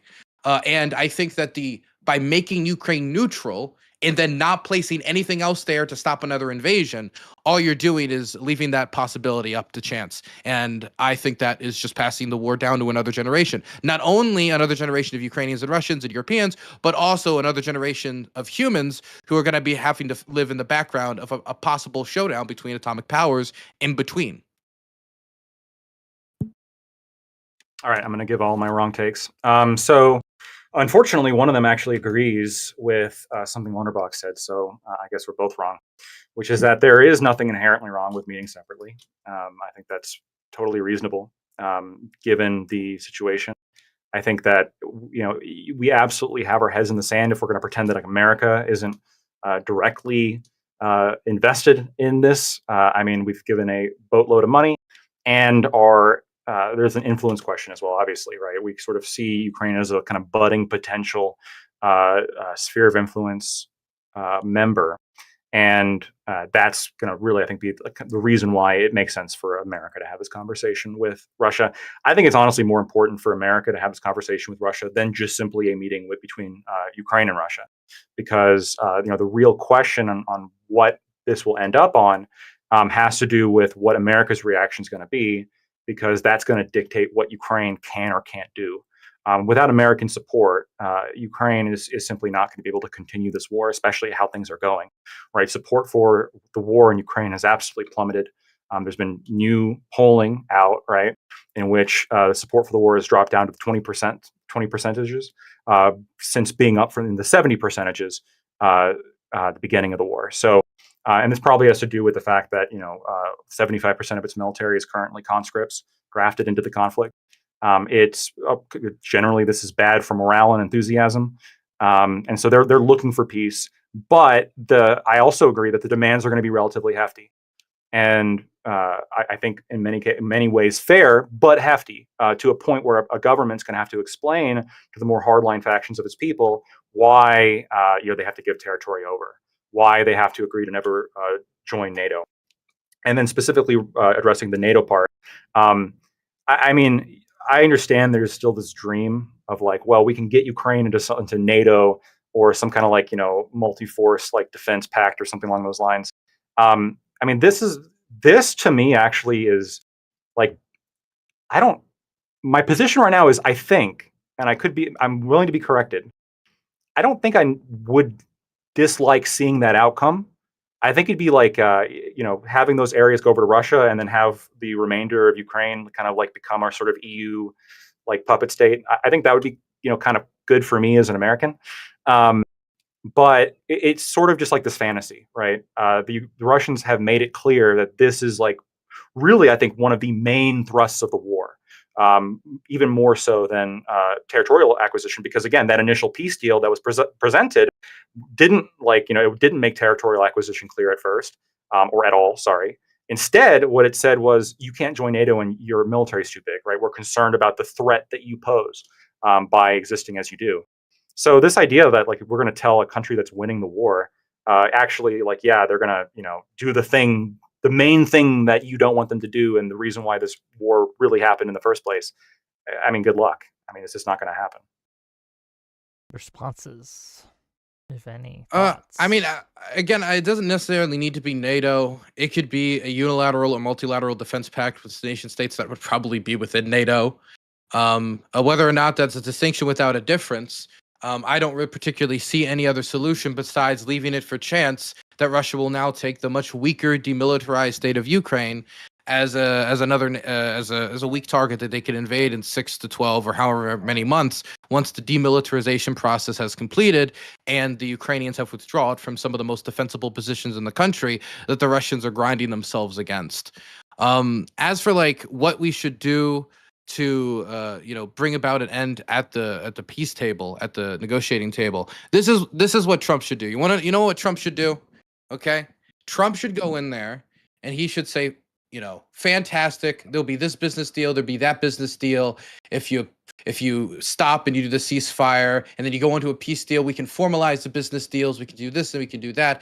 You are going to have to give up some of the territory you're occupying. I said publicly, I'm going to try to get some land back. I got to do it. I got to do it. And he goes in there and he says, that's the one option. The other option is that we do ramp up the sanctions. Not only do we ramp up the sanctions, but we also seize assets, the hundreds of billions of dollars worth of Russian assets in Europe. If you want to talk about cost, that's one way to deal with cost for at least a few years. The Russian economy is not in the best position it has been. Most Russian state media outlets, as well as Russian economists, are acknowledging that they are on a one-way path to recession, and it doesn't look good. And the only burgeoning part of the economic sector in Russia right now is the war sector, which is not an endless machine. You cannot just endlessly pump out tanks. Also, and I think Lactoid will probably agree with this, we should bomb Russia. I think that we should assist the Ukrainians in bombing the Russians, particularly in the targeting of production facilities for Shahed drones, ballistic missiles, and the things that have been terrorizing Ukrainian civilian infrastructure. When you say this should be done. When I you say assist, I what do mean you give them. I mean? mean give them the intelligence and give them the weapons to do it themselves. Okay, I was just curious what you. We have used this level of separation before, and we've been fine. The only people who have felt pain off of it have been the Russians, not us. Do you agree with that, Lonerbox? I'm just really curious. Do you think that the Americans should be assisting in bombing Russian targets in that with that direct kind of manner? Yeah, I think Europe obviously has to play a bigger role than they have in the last 10, 15, 20 years. But, like Biden said, there needs to be more of a moral center in Europe against these kinds of violations. But you can't do the opposite. Like, you're just rewarding aggression. I don't know why people have to still try to pretend that Russia has any kind of legitimate concern about NATO. I mean, you've had Tallinn, which is not that far from St. Petersburg and Moscow. Riga is not that far from St. Petersburg and Moscow. Both these countries have been in NATO for a very long time. Finland is now in NATO with an enormous fucking border with Russia. Russia doesn't really have that much of a right to think that to treat NATO as a threat so large that they get to invade another country that they've recognized the territorial sovereignty of to avoid. You can't reward aggression, because the real reason Russia doesn't want strong security guarantees for Ukraine is so they can get more later. That's it. There's a few more, just a few quick things. I'll try to make it quick. I did want to just add also, there should be a little, and this is rough, but if the Russians want to continue a war, I mean, it is war, you have to increase Russian casualties. You have to, they are doing mass infantry assaults across the line. And obviously, if you were giving infantry thermal blankets and telling them to shuffle through a forest, cluster munitions, artillery shells, mortar shells, RPG warheads attached to FPV drones, all of these things are tools that you could use to deal with that problem. And the more tools you put in your tool belt, and the more you can grind it down and bring up the cost, honestly, the sooner I think the war will end. Or at least the sooner the war will end without a third or fourth chapter. And I say fourth chapter because I'm very pessimistic. As for Zelensky and Putin not having to meet, this is one thing I just wanted to quickly address. I do think it would be good for the reason that Lactoid raised earlier. He talked about the need for Zelensky to have an election to raise legitimacy of the office, so it would hurt the Russians when trying to delegitimize them for a future invasion.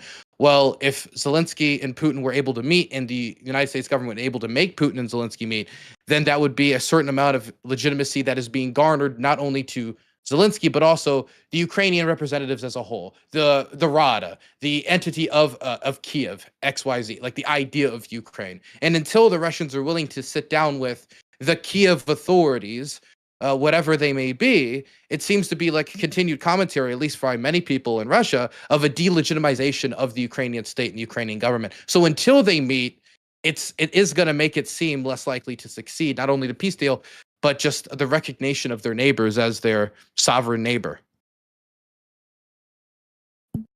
All right. I agree that Zelensky and Putin should meet. No disagreement there. I think that'd be fine. I don't think it's needed, but I think it's good when world leaders try to discuss an end to conflict. That's good. So I'm against bombing Russia. I'm against U.S. forces either directly bombing Russia. I think that would be bad. I don't think we ever even came close to that during the Cold War. Maybe someone can educate me on a situation in which U.S. bombers flew over Soviet cities and bombed factories. That would be, I think, really bad. In the event that we're giving Ukraine all the tools to then go and bomb Russia, I'm obviously, I still think this is bad. I don't think it's as bad as if we did it directly for obvious reasons. I think if we did it directly, I mean, this is a nuclear armed country. I think that this might be one of the few scenarios in which that actually starts to go on the table, depending on what's hit. Which is like us giving the case stuff scenario. or us hitting them directly or both? Us hitting them directly. Okay. I think that is kind of we're kind of there at that point. Us giving them the stuff, I think it gives the Russians room to expand even further. And because I mean, if you think of something comparable, right? Like if we, in our war with Iraq, in which we just kind of win there, and of course we were rewarded for being kind of the invaders there. In our war in Iraq, when we invaded there, if the Russians started giving like the Iraqis like some long range Scuds or something along those lines that they were then using to like fire at Washington D.C., I think that would be really like the Americans. Like, we would not take it nearly as well as I think Russia would is taking the fact that like their own cities are being bombed in what historically would have been some kind of like proxy conflict, but now is a very direct conflict involving Russia directly. So I don't like the idea of bombing Russia. I think it's bad, but of course I'm against giving Ukraine more money, so that should probably be obvious. And the whole rewarding conflict thing, again, I mean, this could be applied really to any war when it comes to like the victor. We are rewarded when we win and we are punished when we lose. And it's just this fantasy land of like, well, Russia's not going to eventually get something out of this war. I mean, you're right that perhaps we could win if we did start bombing Russia directly and launching some kind of conventional invasion. But I'm against that for a whole host of other reasons. Well, just to be clear, I'm not proposing we land in Vladivostok and make Alaska too. I'll let you go in a second, but during Alaska. the Cold War, Russians and American troops did kill each other on occasion. Like we didn't bomb Soviet cities and killing. But yeah, I understand that, but we didn't bomb Soviet cities during the Cold War. I just wanted to just correct the record there. But go ahead. You didn't correct anything. Dylan. We didn't bomb. I specifically said bombing Soviet cities. Oh, so if we had instead of bombing Soviet cities, we'd bombed Soviet military installations, that'd be okay? If there were Soviet troops like embedded within like their proxy forces in different areas, and then they die, that is wholly different than bombing the cities of them. I would hope that'd be clear. Go ahead, Dylan. I do want to throw out there that this did happen historically. Like the Soviets, for example, tested air defense systems in Vietnam against American Hueys. I've met some of the engineers who worked on those air defense systems. So there is historical precedent for the idea of not only direct military launches against American soldiers, but those were not even done by local Vietnamese forces. Those were done by Soviet forces testing the weapons on American soldiers. It did not lead to World War III. It did not lead to this gigantic interstate conflict. When you add layers of separability between atomic hellfire and yourself as a leader, you tend to take that level of separation. A leader is very slow to use the nuke, and if they can see a better pathway, they tend to take it. This has been true for the Russians. This has been true for the Chinese. This has been true for the Indians.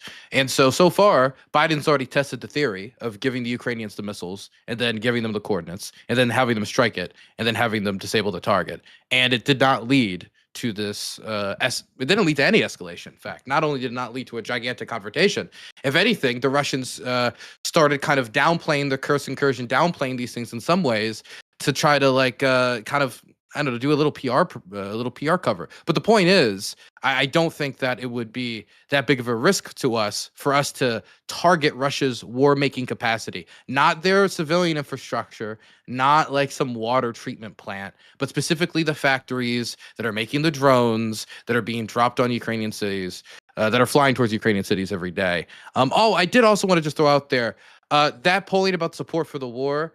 That is true that there has been a drop in the amount of people who want to see the war continue by double digits. But also, when you add follow-up questions about things like, would you be willing to end the war on Russia's terms, and then they describe, broadly speaking, what the Russians are offering, and then you have something like 80% of Ukrainians that reject it.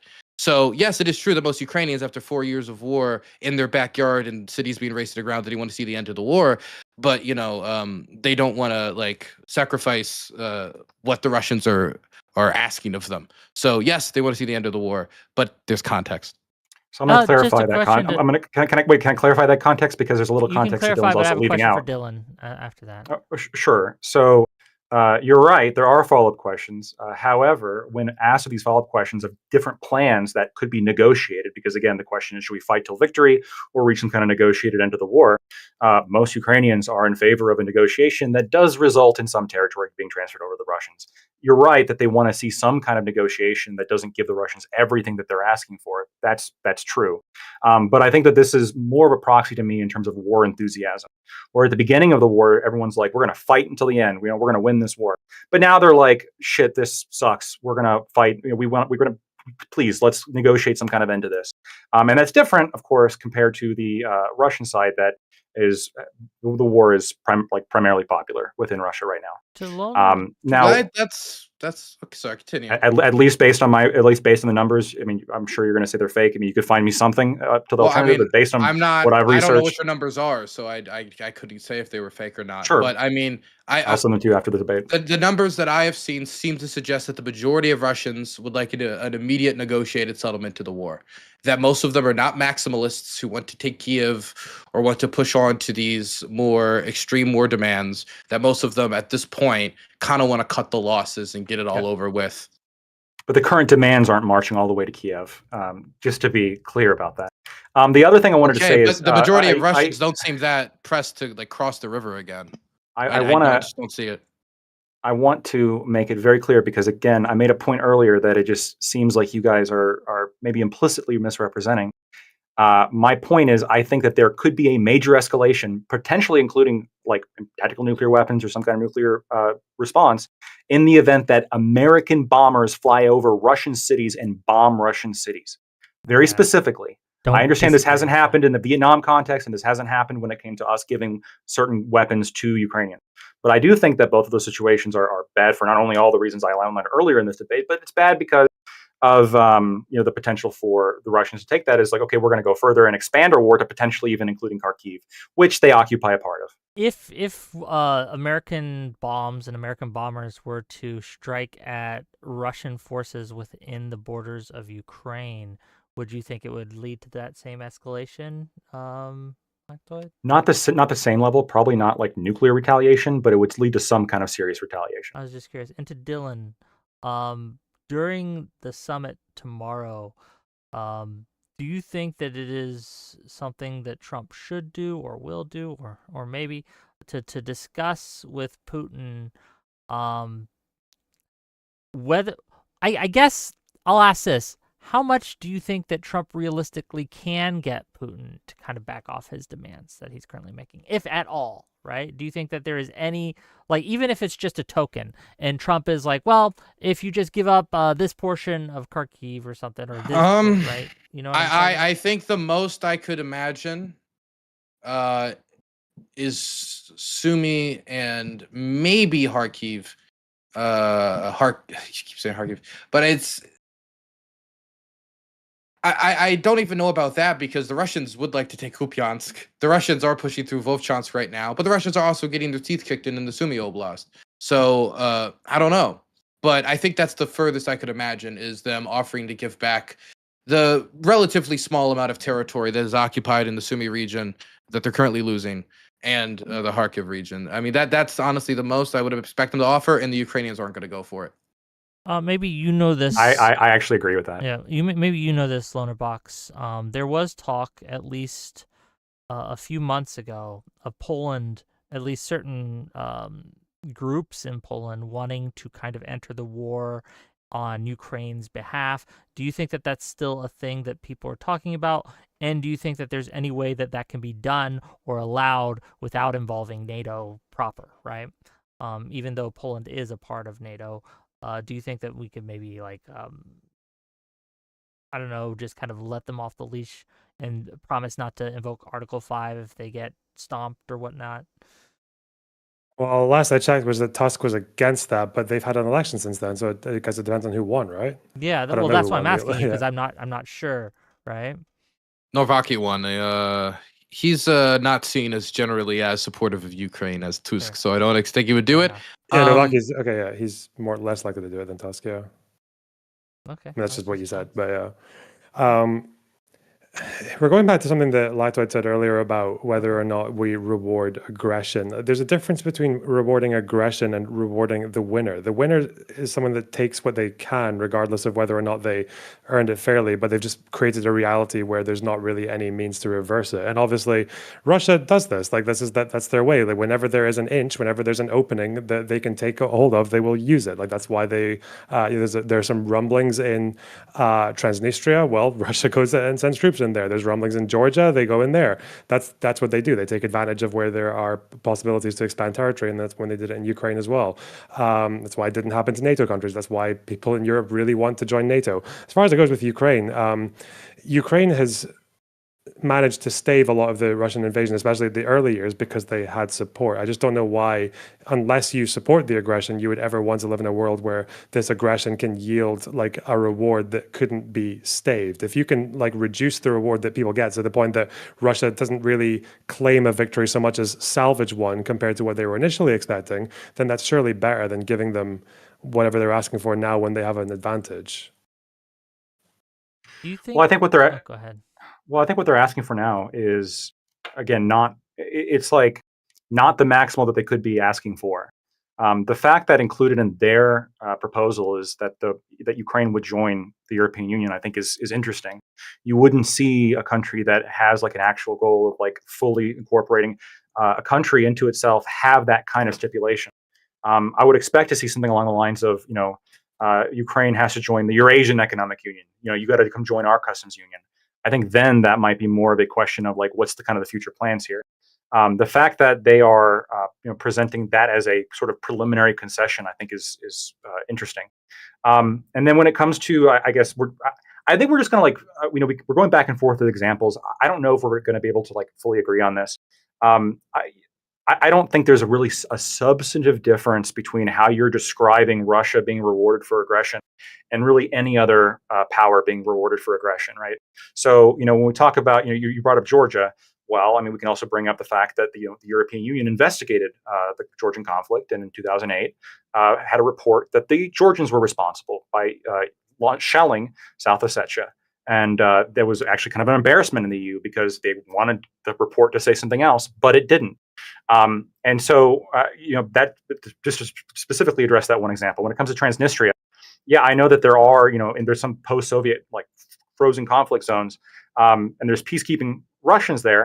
But I mean, so far, and even with the current peace deal, there doesn't seem to be any kind of realistic situation of Transnistria being annexed into Russia with all of Ukraine, or at least most of Ukraine in between. I guess it's theoretically possible. I don't know. I highly doubt it. And of course, I think it's discounting the fact that, the US and NATO and really any other major power will take influence where it can, and it will be geopolitically rewarded for it, right? Syria, Libya, Iraq, we were invested in these areas because of their geopolitical importance. Let's not pretend that's not part of this. And so, yeah, we were rewarded for winning, and there really wasn't a punishment on us. And I think Russia's going to see the same. They are winning this war, and there's not going to be any kind of like serious like punishment on them. Yeah, they're probably not going to get everything that they want. I actually think that the most like I think the peace deal that's most likely that's actually somewhat favorable to Ukraine to some respect, I think would be not only Ukraine joining the EU, but Russia saying they're not going to try to take the rest of Kherson and Zaporizhia, and they're going to give back the areas in Sumy and Kharkiv. I think that is potentially like the best kind of deal that I think Ukraine's going to be able to salvage from the situation. And if Ukraine says no, we're going to keep fighting on, I don't see the situation getting better for them. And that's maybe we just disagree on that, right? But I remember we've been talking about this subject, maybe not with you, Lonerbox, but with other people, and Dylan included, for a while now, for months now. And every single time I'm talking about it, I'm saying the Russians are gaining advantage. And then the next time we have the talk, they've gained some advantage. So I don't see it getting better. I mean, maybe things turn around. I can't guarantee that. The Russians are going to continue to win, but everything is pointing to that continuing happening.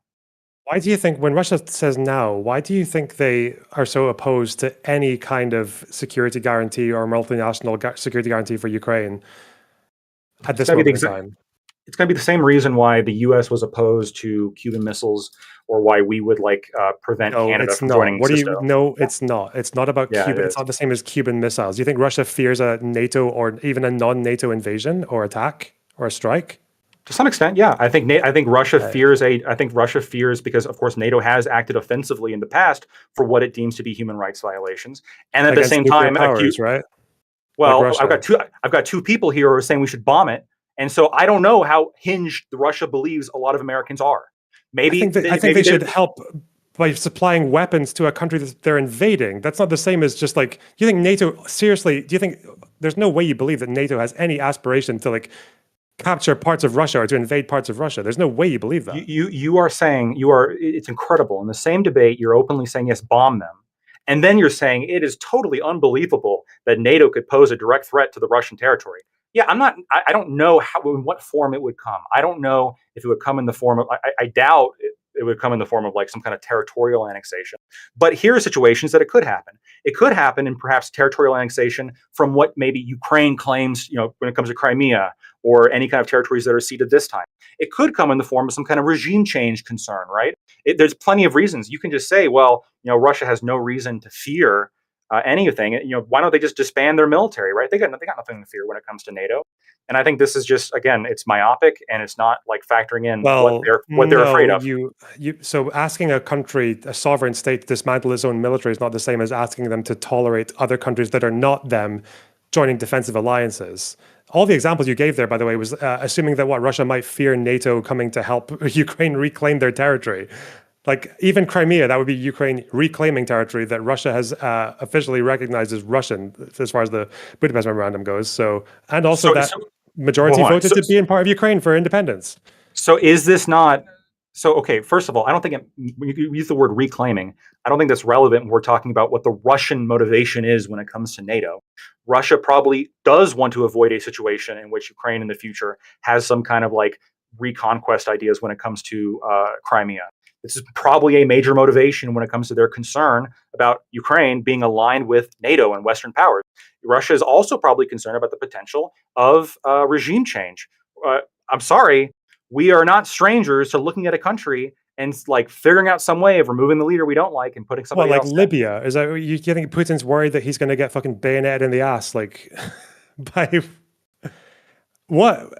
I don't know that this is like the most. It's just such an unbelievably like vague, nebulous concern.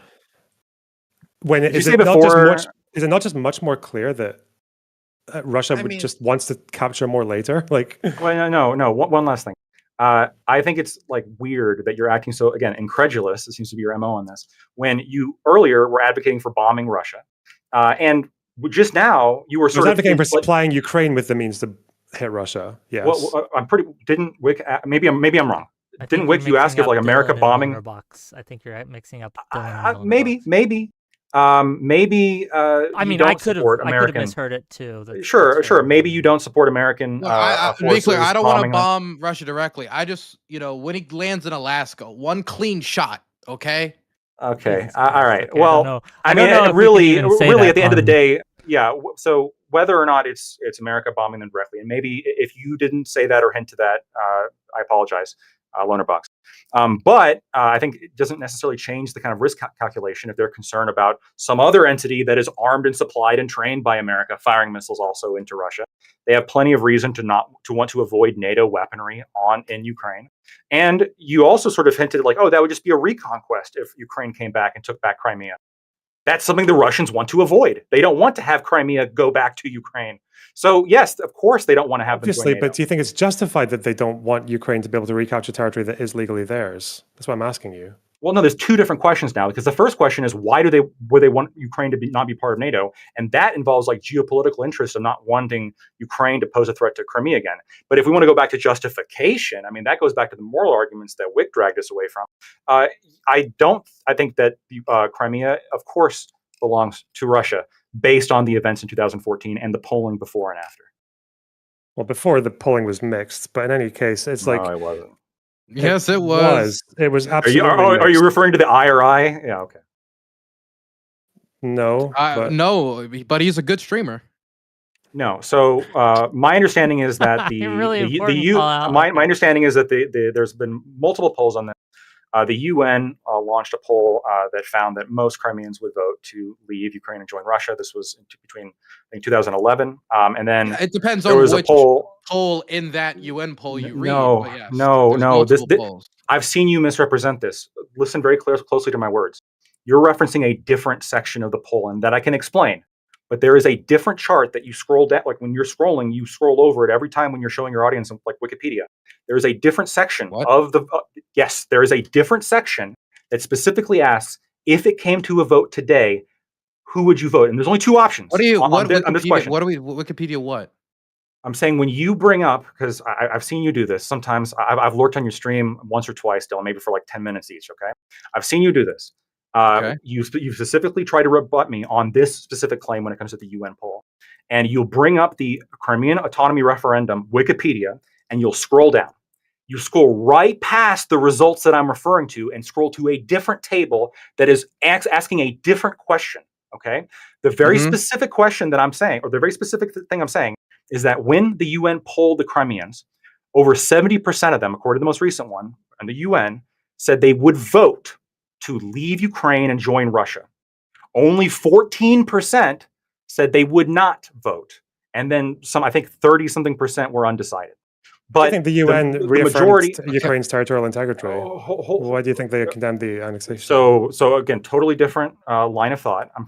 Right now I'm talking about the self-determination of the Crimean people. I'm talking about the fact that the people there wanted to vote to leave Ukraine and join Russia, and the fact that Pew Research did polls 2 months after this and found that the overwhelming majority of people pretty much agreed in line with the referendum. When you're talking about why does the UN currently deem it to be, what specific question you asked, Lonerbox? The annexation to be illegitimate, and they reaffirm it to be part of Ukraine. Yeah, they probably are appealing to like an idea of international law, national sovereignty, stuff like that. They're not going to challenge. They're not going to. I mean, I disagree with it on sometimes. I disagree with it. For example, if the government's like doing a bunch of bad shit, sometimes you get to violate their sovereignty and go in and stop them. I also disagree with how a majority of people in Scotland voted to stay in the EU, and then obviously the English vote took us out of the EU. Does that mean the EU should come and like fucking just a housekeeping thing before those Scottish people voted in that election too? Just a housekeeping thing. If anyone wants to send me the poll, right? Or but we voted to stay in the EU. We can look at it. Right. Which poll? Because there's multiple polls. I think he's talking about a Wikipedia article. I'm not talking about. I tagged you on Twitter on this, and you didn't respond. I literally tagged you the exact chart. You? Yes, I did. I tagged you the exact fucking screenshot. Sorry. Well, I'm sure. I tagged you the exact fucking screenshot with a link to the UN study. It has the table that you're referring to, which we can talk about, and there's a complex explanation for that. But it's not the question that I'm referring to. The question I'm referring to is, if you voted, how would you vote? Would you vote to leave or would you vote to stay? The vast majority of Crimeans would vote to leave.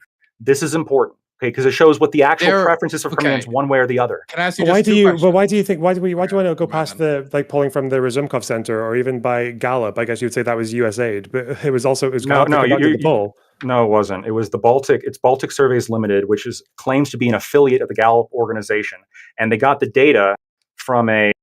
They didn't even go in and get the data. So, and by the way, I've tried to like find data or find information on that specific poll, and it's not clear if Gallup was ever involved at all. What it appears to be is that Baltic Surveys Limited claims, and Gallup doesn't even acknowledge them on its own website, but it seems like Baltic Surveys Limited claims to be a Gallup affiliate. Maybe they are, right? But Baltic Surveys Limited commissioned a poll, which then that poll came from a different organization that was on the ground in Ukraine. And then they got that information from that. And then it was funded by the IRI, which is a Republican think tank, and USAID. That's a lot of concern, especially when this poll goes against the UN. It goes against the findings. It goes against the findings of the UN. It goes against the findings of Pew Research. And it goes against what the results are in the referendum. Now, you can say the referendum's bullshit. Despite the fact that it agrees with most credible sources, as opposed to it does. some survey. 95% result of the referendum that agrees with polls. It agrees. No, it's 95%, or I think it's 93% of the people who voted, and 20% of the population boycotted the election. And so when you look at it that way, actually more, it's like roughly in line with the Pew Research poll that came immediately afterwards, which found that only 4% said that the Ukraine should not recognize the results of the referendum, and 88% said yes. You have to factor in the people who also don't vote. The people who voted, weren't they locked? Weren't they? The parliament wasn't it locked in by Russian troops that went in there with guns? Yes, this was after there were troops on the ground. Thing. Yes. That's before. That's testimony by Igor Girkin, who said when they took over the Crimean parliament, they held the politicians at gunpoint and made them dissolve it. Irrelevant to the actual. Yeah, it's a separate thing. It's a separate thing. I mean, it's wrong, obviously, but it's separate from the polling of the public. I mean, if somebody could get me the Wikipedia article, I can't find the Wikipedia. I looked up Wiki Crimea polling to see if I could find this Wikipedia. I can't find it. If someone can send it to me, I will post it in the group chat. Okay, thank you. It's just that there are differing poll results, because the Razumkov Center that said 60% of them would want to join. I'm pretty sure that said 63%, which is still pretty close. Like this. Yes, but that was I think earlier. And then a similar number, 53.8, saying that they would also want autonomy within Ukraine. This is not a basis for a military to come into the country. Let me explain. The poll you're referring to right there, I'm pretty sure, if I'm not mistaken, that was from 2008, which is before the UN poll that has the latest results in 2011. The UN poll from 2011 has over 70% of Crimeans saying they would vote to leave to join Russia. Poll and we can look at it. I will. I'm responding to Lonerbox right now. Give me 1 second. While you can you show it on screen? I can't. No, I cannot do three things at the same time. I'm sorry. I'm responding, and then I will post the results because I have it all. Okay, I can find it for you. I actually have it. I'll send it. Somebody send it. Great. So when you're saying that 60, what would you say, 63% from the Romskov Center? If you're saying that 63% are saying, yes, we would vote to leave Ukraine and join Russia, but in the event they don't let us do that, we still want to have greater autonomy. I didn't say in the event they don't let us do that. They just said it was another option. Okay, but a higher percentage would just prefer straight out, let's just leave and join Russia. Yeah, and numbers like this are not a basis ever for a military to come in and hold a referendum at gunpoint. This is just not what you do. No, so it can be if the people there have their democratic will violated by an unconstitutional coup, like how the U.S. left the UK, which we 100% had a right to do. Okay, is this what you're talking about right Unless you want to deny our revolution. Lactoid, is this what you're looking at right here? Yeah. Okay, so in 2011... 65%, my bad, 65%. I overstated it. Yeah, 65%. And to be clear, it was 70% in 2009, and it's reduced to 65% 2011 Q4. Is 2011 the most recent one? 2011 was when this study ended. Look at the no vote. It's 14.2%. Sure. Mm-hmm. So 14.2% would vote no in terms of staying with Ukraine. To stay with Ukraine. Out of interest, when you keep saying they have their sovereignty violated, you compare that to America. Where's the favor? Just the tiniest favor. What's that? Yeah, you want to scroll down and talk about the table below?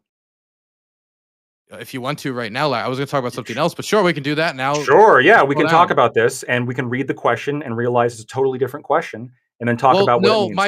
my point when I'm remembering, this is all coming back to, you've thought about this a lot more than obviously I have. I remember thinking. Okay, that was a subtle diss. Well, if it came off that way, I didn't mean to. I was just being honest. I didn't know you tweeted at me. But this right here is the UN asking two separate questions, right? They asked one question, then they asked a separate question. And my problem with you, Lactoid, was you just citing because there's one poll here that says, if you just ask people straight up, do you want to be part of Russia? You want to be independent? The UN comes out with the data that says, hey, the majority of them want to be part of Russia. Other polls disagree, but obviously the UN is more credible than a lot of other pollsters, and so it has a lot of weight. Then they ask a separate question, and they ask people, what is the optimal model for you in Crimea? Mm-hmm. And when you combine the different data points here, become part of the Russian Federation, become an independent state, stay in Ukraine with greater autonomy, stay in Ukraine with the same level of autonomy, et cetera, et cetera, et cetera, you find out that majority of Ukrainians either want to stay in Ukraine with some level of different autonomy, normal region of Ukraine, XYZ, with a small in-between amount being for an independent state. So I'm going to explain why this is a different question and why we have to why this question is not incompatible with the prior question. Because remember, these two questions were from the same survey. The same people who answered this table also answered the prior table. They also answered the prior question, in which 65% of them said they would vote to leave and join Russia, and only 14% would not vote to join and leave Russia. But The then reason when why, given more nuance, only the 41%. yeah, well, hold on. Yes, but this nuance is irrelevant when it comes to the Crimean referendum, because when you look at it, okay, so the optimal solution. What this question means is, fellow Crimean, if you could have the world, if you could have any potential political situation going forward, even like reasonable or unreasonable, if you could just have one, which one would it be?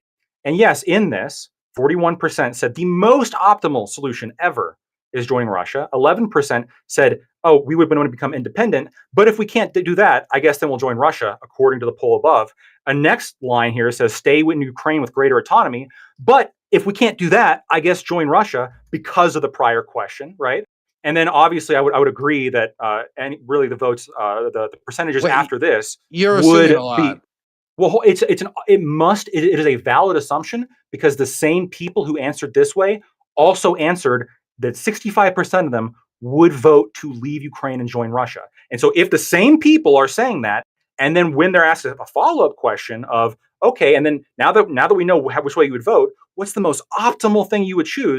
What this shows is that Crimeans, 41% said 100% yes, Russia, 11% are saying independent, but there must be, for these people, because remember, these people voted, they said they would vote to yes to join Russia.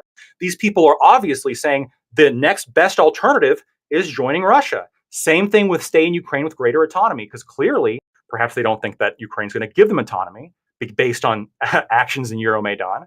Clearly, they would prefer to join Russia in the event that they can't get the optimal scenario. Was the Euromaidan in 2011? I forget my timeline. Euromaidan was in 2014, early 2014. It was after the February. Maidan, when the Rada was still and late functional, 2013. when Yanukovych That's what was I thought, gone. so. When Yanukovych was gone, was there any effort from the Crimean, either their equivalent of the parliament or any of their institutions, to actually try and push for any kind of autonomy or independence? It was the Russians went in very quick, and there was a lot of interesting. There was a that they lot. did that, yeah. Yeah, there was a lot of Crimean self-defense forces that joined up with the Russians and helped them. In fact, a lot of the violence was not actually associated with the Russian military, but with these kind of like Crimean self-defense forces. Yeah, there were also a lot of indigenous people who fled because they needed to be fucked. I'm just wondering if you read every action like by Russia in this kind of level of of charitability. Because even I looked up what you said about Georgia and that EU report. Now I haven't read the 700 pages, but it's just like interesting that you left out the fact that besides them saying that Russia's initial counterstrike was legal, then they also said that the military response afterwards was against international law and it was an overreaction because they pushed into Georgia proper. Now, why would they push into further than wherever the issue is if they weren't also just trying to use the opportunity, like I said, using opportunities to reclaim control over former Soviet territory? That's Okay, also why did they lie that Georgia was carrying out fucking genocide against people in South Ossetia? So your point doesn't make sense, because it's like directly contradictory to like what you think the general like conclusion is. Because remember, so the EU report blames Georgia for starting it.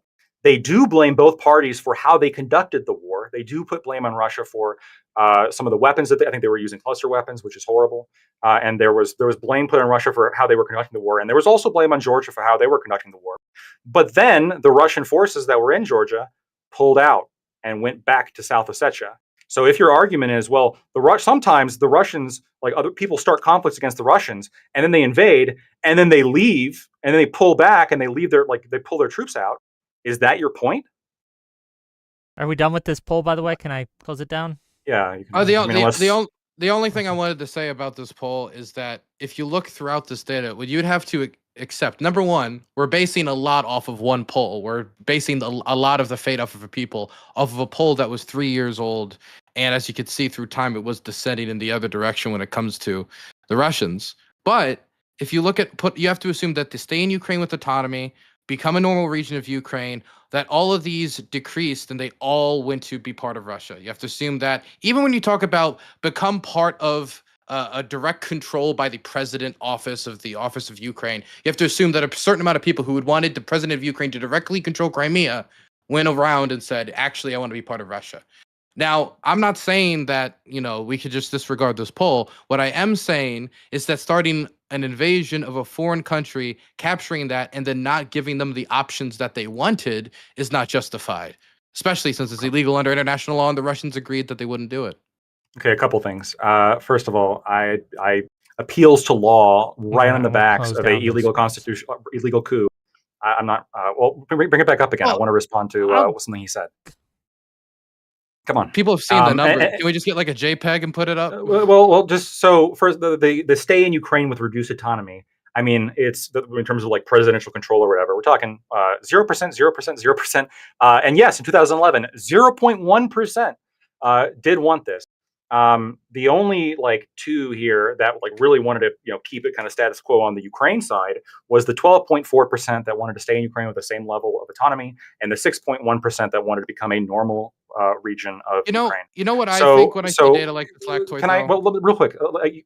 So this is not also just one poll. This is a poll from 2011, 2010, 2010, 2010, 2010, 2009, and 2009. This is multiple polls done by the United Nations over the course of multiple years. If you had this kind of data, you would be hammering the fuck out of me with it. You would be saying, look, this is what the UN says. When you would look at this data, it's very clear what this means, especially given that the prior question was asked by the UN, which was if you had to vote today, how would you vote? That is a different question than what is the most optimal scenario. And it's more reflective of what the will is of the people on the ground. And then what the prior point that I think it was Lonerbox made this, maybe I'm wrong. That was, well, all of a sudden it went to like everybody wanting to join Russia. First of all, that's not necessarily true, because once again, you could have people who would their optimal scenario is being an independent state or having greater autonomy, like come to the vote saying like, well, I prefer Russia to Ukraine as the alternative, and still vote that way. But you're also discounting the fact that Crimea in 2010 voted for Yanukovych, and in 2014, who was removed unconstitutionally. You think that might piss off some people and maybe make them have a little bit more affinity towards Russia and a little bit less affinity towards Ukraine? I think that's a reasonable assumption. I don't have data that necessarily proves that, other than, of course, the referendum results and the Pew data that came 2 months after. When you point towards the Crimean occupation that followed, even if I was to say that, because you look at the polling, it's mixed. The UN data, not as mixed. When it comes to one poll with the other poll, it says if they were given more options, they wouldn't want to be part of the Russian Federation. But if given one or the other, the UN poll says that from 2009 to 2011 that they did, 3 years before the invasion. Now let's say that even if you wanted to be part of the Russian Federation, or let's say you wanted some dual citizenship program, there's probably a bunch of inroads where somebody would have accepted that, right? What the Russians instead chose is to take it upon themselves to invade Ukraine and make it so some in-between settlement was taken off the table. And it's not like the Russians didn't have the leverage in 2014 to try to assert themselves for either language protections or other things in Crimea. It's not like the Russians weren't involved in cultural programs in Crimea before. It's not like the Russians haven't spent tens of millions of dollars to promote Russian culture in Crimea back from Soviet times to today. So them invading and taking over in the manner they did, even if you wanted to be part of Russia, I could see somebody saying, yeah, I'd like to be part of Russia. No, I don't like them invading. I don't want a brother war. No, I don't like what happened to my Tatar neighbors that got taken out back, shot, and dumped in a river. I don't like that happened to that activist. No, I don't like how you can't play Ukrainian music anymore without being arrested. No, I don't like X, Y, and Z. This is why it shouldn't be. I don't know why you laughed at the idea of people in Crimea playing Ukrainian music getting arrested. Because you're doing the same thing again that I criticized before. I mean, I asked you for examples of arrests for the Russian of people in Ukraine. I know. So, well, super convenient. But super convenient that they pass a law banning it, and then they pass another law saying that media organizations have to be subservient to the state. And then we're like surprised that there's not a bunch of stories out of Ukraine about this. Wow, incredible. Tavarish, I'm just saying that Russian occupation, the image of it in 2011 and in 2025 is very different, and we can look in retrospect. Somebody who wanted to be part of the DPR, who now has to throw a bag of feces out of their window, might have a different perspective. The problem with that, though, is that as the conflict was going on, you actually saw support, because Zois Berlin did 2 different surveys on the DPR that I have, and support for the DPR actually went up over time. I think it was either 2015 to 2016 or 2014 to 2016. Where but was the regardless, polling done? it was done in the It was done both in the there was polling in the Donbass, in the Ukrainian-controlled elements of the Donbass, and the DPR and LPR controlled areas of the Donbass. And they're saying that both the LPR areas and the non-LPR areas, that support for them increased between 2014 and 2022. The DPR and LPR areas support for themselves, support for autonomy and not going back to Ukraine. What do you mean support increased. for themselves? I'm talking about the region, not the LPR, DPR governments. I'm talking about the people in the region. Well, because the results are different, right? So if you look at the results for the Ukrainian-controlled section, it's different than if you look at results from the people like in the DPR and the LPR, because obviously in those areas you have like that's more why I was asking. Yes. So in the DPR and LPR controlled areas, because it's a different data set, right? I'm referring to a different data set. That area had increased support for separation from Kiev over time. Yes. Mm-hmm. And what happened to the demographics of the DPR and LPR over time? Between this time, if you're going to say that like the Russians had some kind of like colonial project that I've heard, you're not going to be able to provide me any evidence that's sufficient to demonstrate this. That's not what I was going to talk about. I was going to talk about. Well, there is a colonial project in other cities like Mariupol, but Donetsk specifically, the people left. Like yes, there wasn't a lot of jobs. There wasn't a lot of opportunity. Obviously, being a frozen conflict right on your doorstep probably didn't help either. And a bunch of factors came in so that most of the young people left, and most of the people who stayed in the DPR, to be quite frank, are elderly or people who would have maybe had more sympathies in some ways towards the Russians. But that also shows that over time, many of the people decided to leave. So yes, if the people who thought it was shit leave, then the support for the occupation is going to go up. But the quality of life in occupied Donetsk has continuously degraded since 2014. I still get fairy tale stories from people from Donetsk about the football games, the Donetsk stadium that just, obviously don't happen anymore.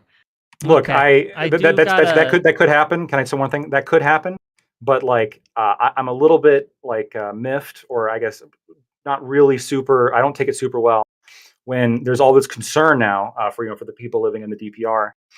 When the Ukrainian government was launching, according to Human Rights Watch and Amnesty International, was torturing them, firing cluster missiles into civilian areas, and how most of the civilian deaths that occurred during the war between 2014 and 2022, most of the civilian deaths were in the DPR and the LPR. Why? Because of Ukrainian military action. So.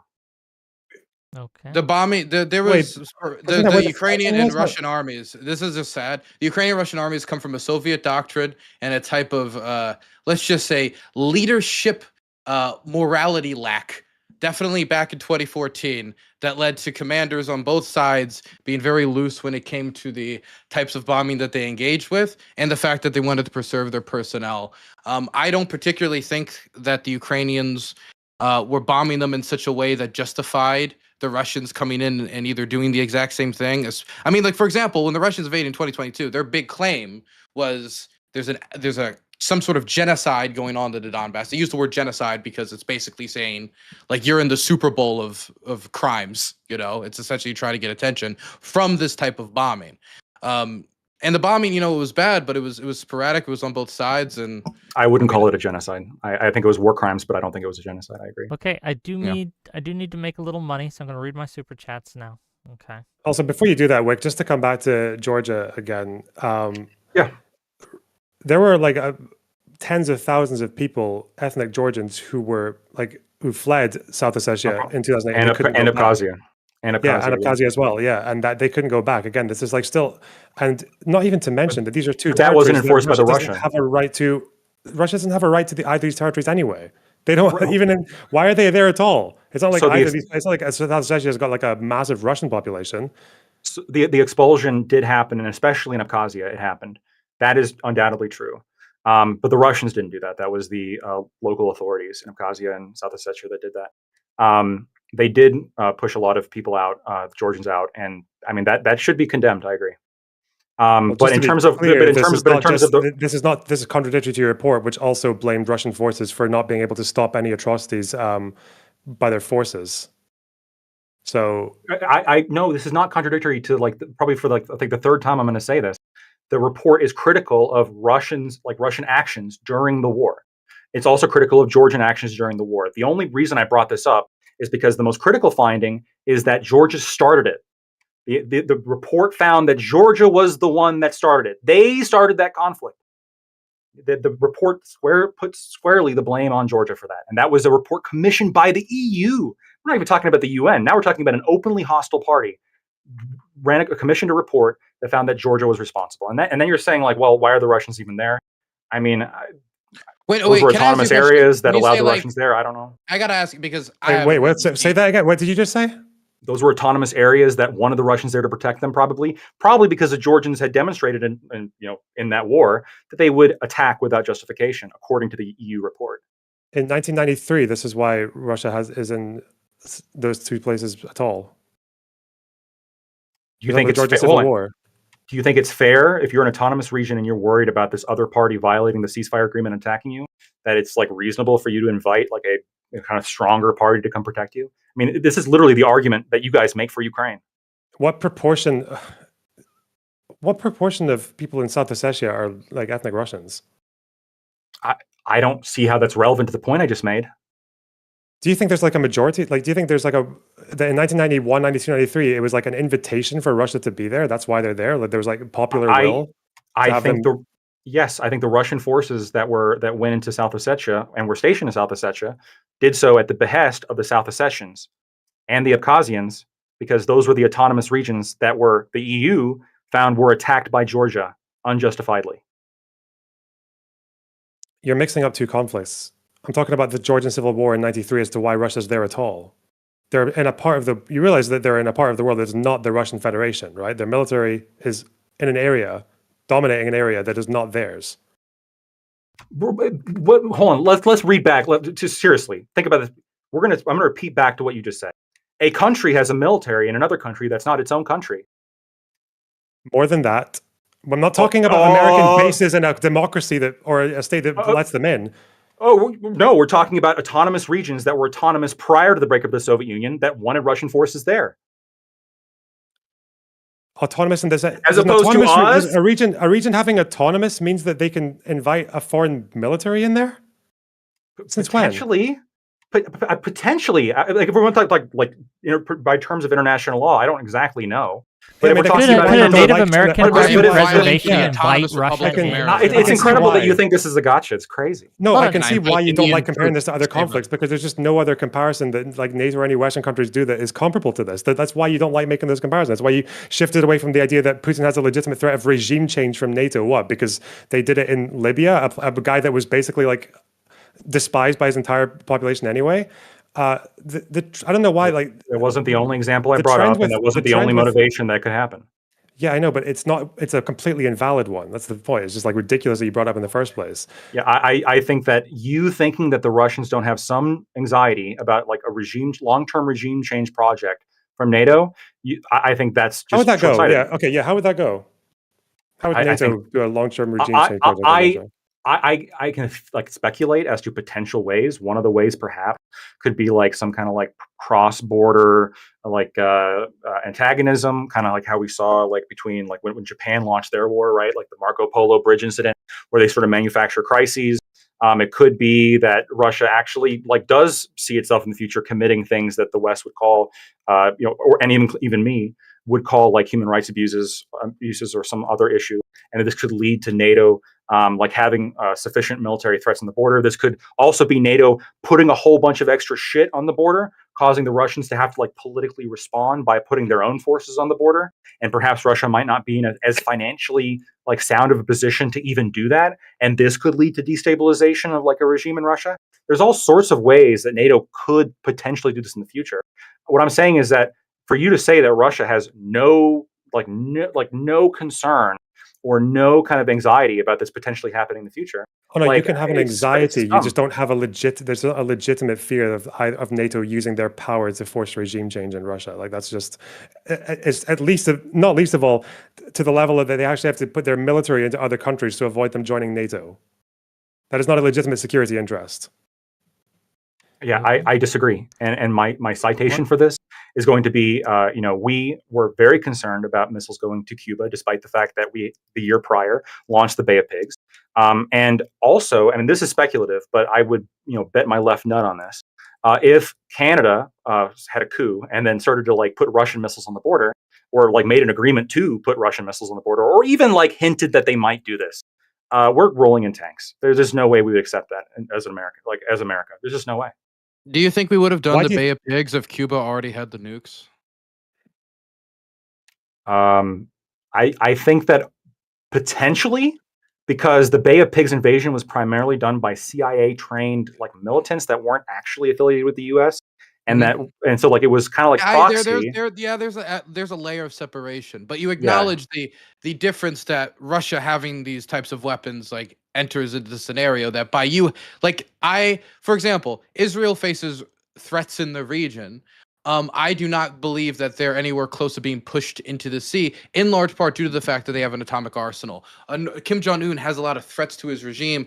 I don't believe that there is any immediate circumstance which he will be invaded due to the possession of these atomic weapons. Russia has the largest atomic arsenal on the planet. There is something that they have that is special due to having that gives them a certain amount of, defensive flexibility. Other nations they don't.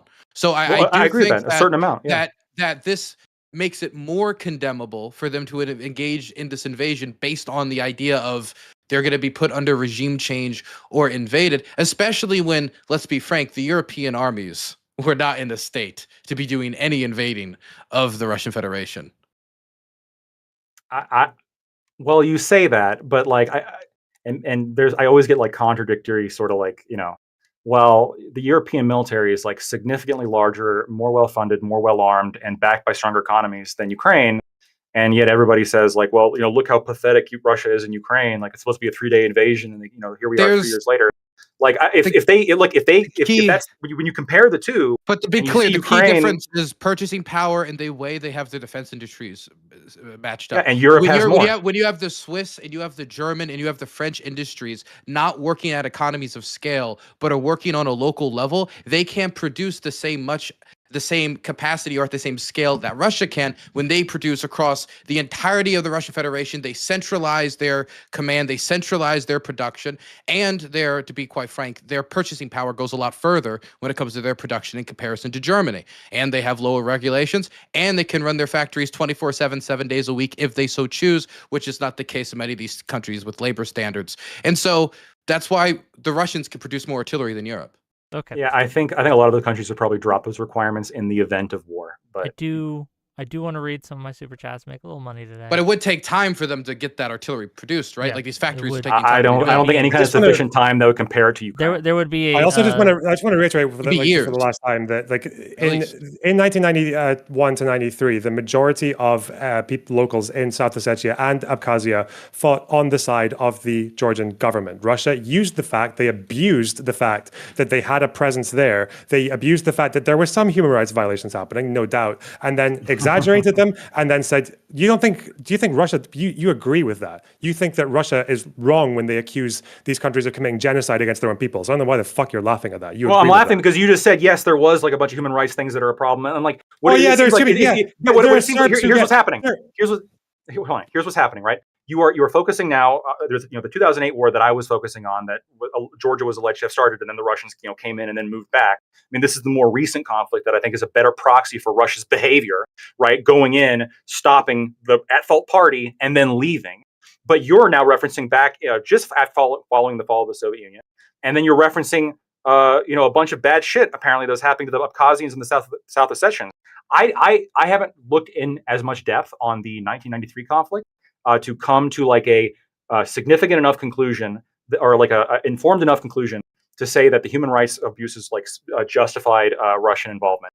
But this is irrelevant to the conflict I was referring to, which is the 2008 conflict in which Georgia found, or the EU found Georgia to be responsible. Don't you agree that 2008 is probably a better proxy for how Russia operates on the world stage than 1993? Well, not entirely, because it's still Russia holding on to a territory that they had no place being in the first place. It was autonomous before the Soviet Union collapsed. It was autonomous. Does not mean that a foreign military can come in by force against the majority will of the people living there. That's not what autonomous means. You're emulating him so hard. No, it absolutely can, depending on like how they're treated, I already agreed that a sufficient level of human rights violations could precipitate some kind of involvement from foreign party. This is You what also agree that ultimately Russia exaggerates these violations like quite frequently. So I'm just wondering why you think they do that, if not for just trying to reclaim territory that they used to have under their thumb before. This is a more simple explanation. Am I wrong about the Georgian report? Just real quick, am I wrong about the Georgian report? The Georgian report didn't find the EU report on Georgia didn't find Georgia responsible. It found that Georgia did preemptively strike because Russia was building up on its borders. It found them responsible. It found them. It found that they started the conflict. It held them responsible for starting the conflict. Yes. Firstly, secondly, just because you can point to a conflict in which, like Russia says there's a genocide, and then I look into the details, and yes, there's a bunch of bad shit happening. It wouldn't rise to my definition of genocide. I mean, people, sides, like I agree actually with something that Dylan said before, which is that sides really like to claim genocide in order to kind of galvanize their position, right? The Ukrainians are, claiming genocide. The Palestinians are claiming genocide. Although, there's, I don't know, there's a lot of arguments as to the justification for each individual party claiming genocide or war crimes or all these things.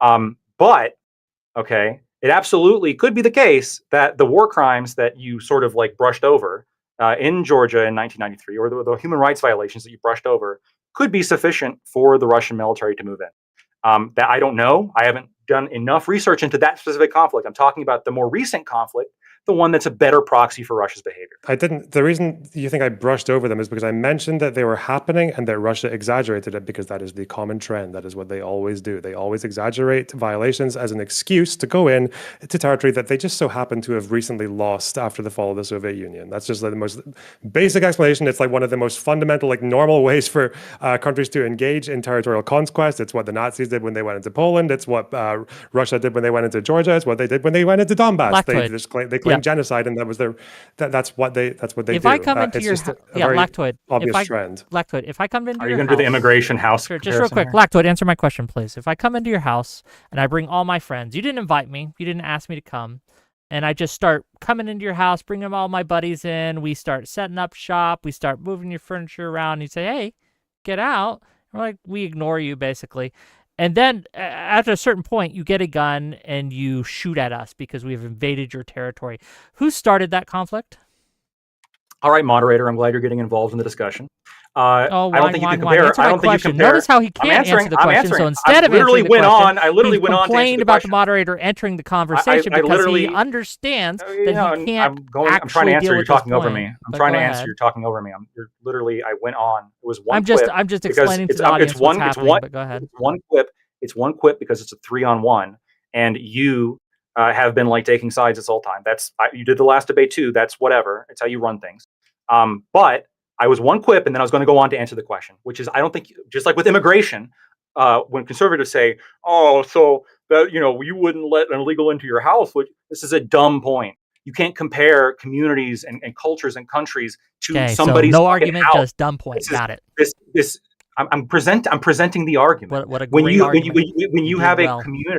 When you have a community, I believe in a certain level of self-determination for that community. This would be like me saying, "Oh, you think the U.S. should be independent? So I can just go in your house, go into a room, and then say it's mine because you think Russia sent tanks and soldiers into Georgia, and Georgia shot at them." Yeah, and the Spanish and the French sent troops to the continental U.S. and we armed ourselves and we fought the British. Would you, if it was a house and somebody came in and did that, would that be acceptable? If you want to boil it down to difference is that we're comparing it to countries that have already broken away from the rule of another empire. Like that's the reason that Russia has these interests in all these countries is because they were what? Since we care so much about sovereignty and like international law, and you can keep referencing like the illegal Crimean. I still haven't answered to my question. Just to be clear. But we're going to refer to law, the British Empire's law in 1776. Like that's comparable to the norms of today. You're right. I personally think that like the self-determination of peoples is like really what's important. Now, there obviously I'm also value a certain level. Abkhazia and South Ossetia. I also value a certain level of like consistency amongst international dealings. And so I think it's important to have some kind of like undemocratic pre-event in order to justify separatism, for example. But when we're talking about like the breakup of the Soviet Union, I think this was a sufficient event. I have been critical of Russia's activities in Chechnya following the breakup of the Soviet Union. I think they were wrong for that. I think the Chechens probably should have been granted independence. They probably should have been granted self-determination, just like the people in South Ossetia and Abkhazia. They wanted Russians to be there to defend them. In 2008, they shouldn't have let that happen. I think that's perfectly fine. Just to be clear, if you could find any evidence that a majority of people in Abkhazia and South Ossetia initially wanted Russia to intervene and take that place over in the 90s, that would be very interesting. I'm going to repeat it for like the fourth time. I haven't done the sufficient research into 1993 conflict to know the specifics as to who's the good guy and the bad guy. In 2008, the bad guy was Georgia, according to the EU. Okay, and that was, and I think you can disagree. Can we? You can hold on. You can disagree, but I think that is a better proxy, 2008, because it's much more recent and involves the current president of Russia, right, or the current power structure of Russia.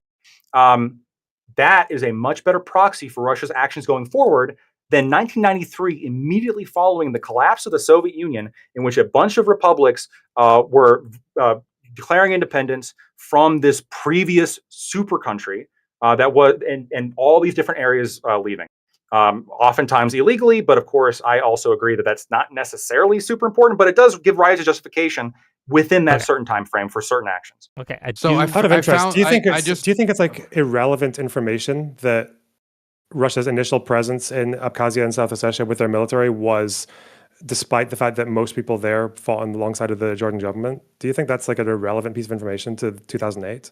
I think it's irrelevant when we're looking at how Russia operates, because the argument is, well, like this is Russia's history. This is what Russia does. Like whenever they get an excuse to do something, they'll move in and take as much as possible. 2008, they didn't do that. They didn't start it. Somebody else started it, and then when their troops completed their mission, they didn't fire the first shot, but they moved their tanks in. Here you're back. When the troops were done with their mission, you're just lying about what happened. I'm not lying. You are lying about what happened. Did the troops leave Georgia proper and go back to? Okay, that's not what I'm saying. You're lying about. I'm saying the start of the war, the Russians were the ones who sent in their troops first, and yes, the Georgians shot first, but the Russians allowed by the ceasefire agreement. Putting their troops there. Yeah, that was allowed. That was allowed by the they were not supposed to be. That was allowed by the ceasefire agreement. Like they shot against the backdrop of Russia being that was allowed. Especially in Abkhazia since the 90s. That was allowed by the ceasefire agreement that Georgia signed. They were allowed there. So that was the ceasefire agreement. They were allowed to be there, and then in 2008, Georgia broke it, according to the EU. And this was the same Russian. According to the EU, Russia is currently unjustifiably invading Ukraine right now. Do you think will you listen to the EU now? I am more. Why do you only agree with the EU when it agrees with your position? Because the EU has a vested interest against Russia. Of course, so when they, yes. So it's when, very convenient. And the EU is right when it agrees with me, but the EU is wrong when it doesn't. You're talking over me. When the EU, who has a vested interest against Russia, concedes something to Russia, I'm much more apt to believe that, in the same way that if Russia concedes something to the EU when it has a vested interest to not concede it, because there is a rivalry between the EU and Russia, I'd be much more likely to believe that too. I'm much less likely to believe the EU presenting something self-serving, and if Russia presents something self-serving, obviously. The only thing I read the thing. I didn't read the EU report in 2008. In 2008, I think I was playing the PlayStation 2 and playing with Matchbox cars or something. But it seems, from what I'm reading, the report seems to place the blame on the Russians provoking the Georgians, and then the Georgians over responding to the provocation. No, you're wrong, Lactoid. Okay, well, I've researched this topic. You are just misrepresenting the report. I just Googled it. I mean, I don't know what it is. Was the conclusion that Georgia started it? Well, let me. Yes or no? Yes or no? Was the conclusion that Georgia was responsible for starting the conflict? I mean, started it how? You mean like did they? Was the conclusion? Was the stated conclusion? Yes or no? It's a very straightforward question. Was the stated conclusion of the report that Georgia was the one who started the conflict? When you say started the conflict, do you mean ground incursions or artillery fire? The report held them responsible for just starting the conflict. That if they were the one who are deemed to be the starters of the conflict? Yes or no? They take a lot of the blame, but when you say starter of the conflict, that assumes they fired the first shot. I'm saying the EU blamed them for starting the conflict. They put a lot of the blame on them for making the conflict what it was by over-responding to Russian provocations. That's what the report says.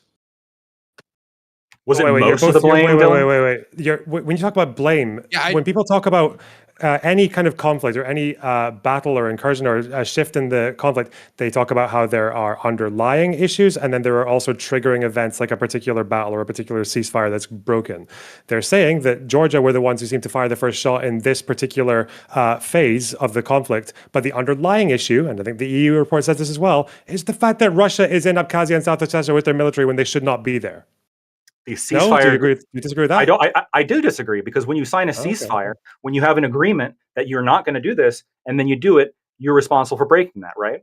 That does not contradict anything I said, but yeah, but your point doesn't address anything I said either. So okay, fine. No, it does address it. It addresses the fact that Georgia was found responsible for breaking a ceasefire, but not for the underlying violation and the underlying injustice or the underlying problem here, which is that Russia is in an area where they should not be. That Georgia agreed to in a ceasefire that they could be. Because that ceasefire was in place. They were there. Georgia broke the ceasefire. Do you think Georgia agreeing to a ceasefire is them consenting to Russia being in Abkhazia and South Ossetia? Well, no, it means that they're responsible if they break it. For a triggering event.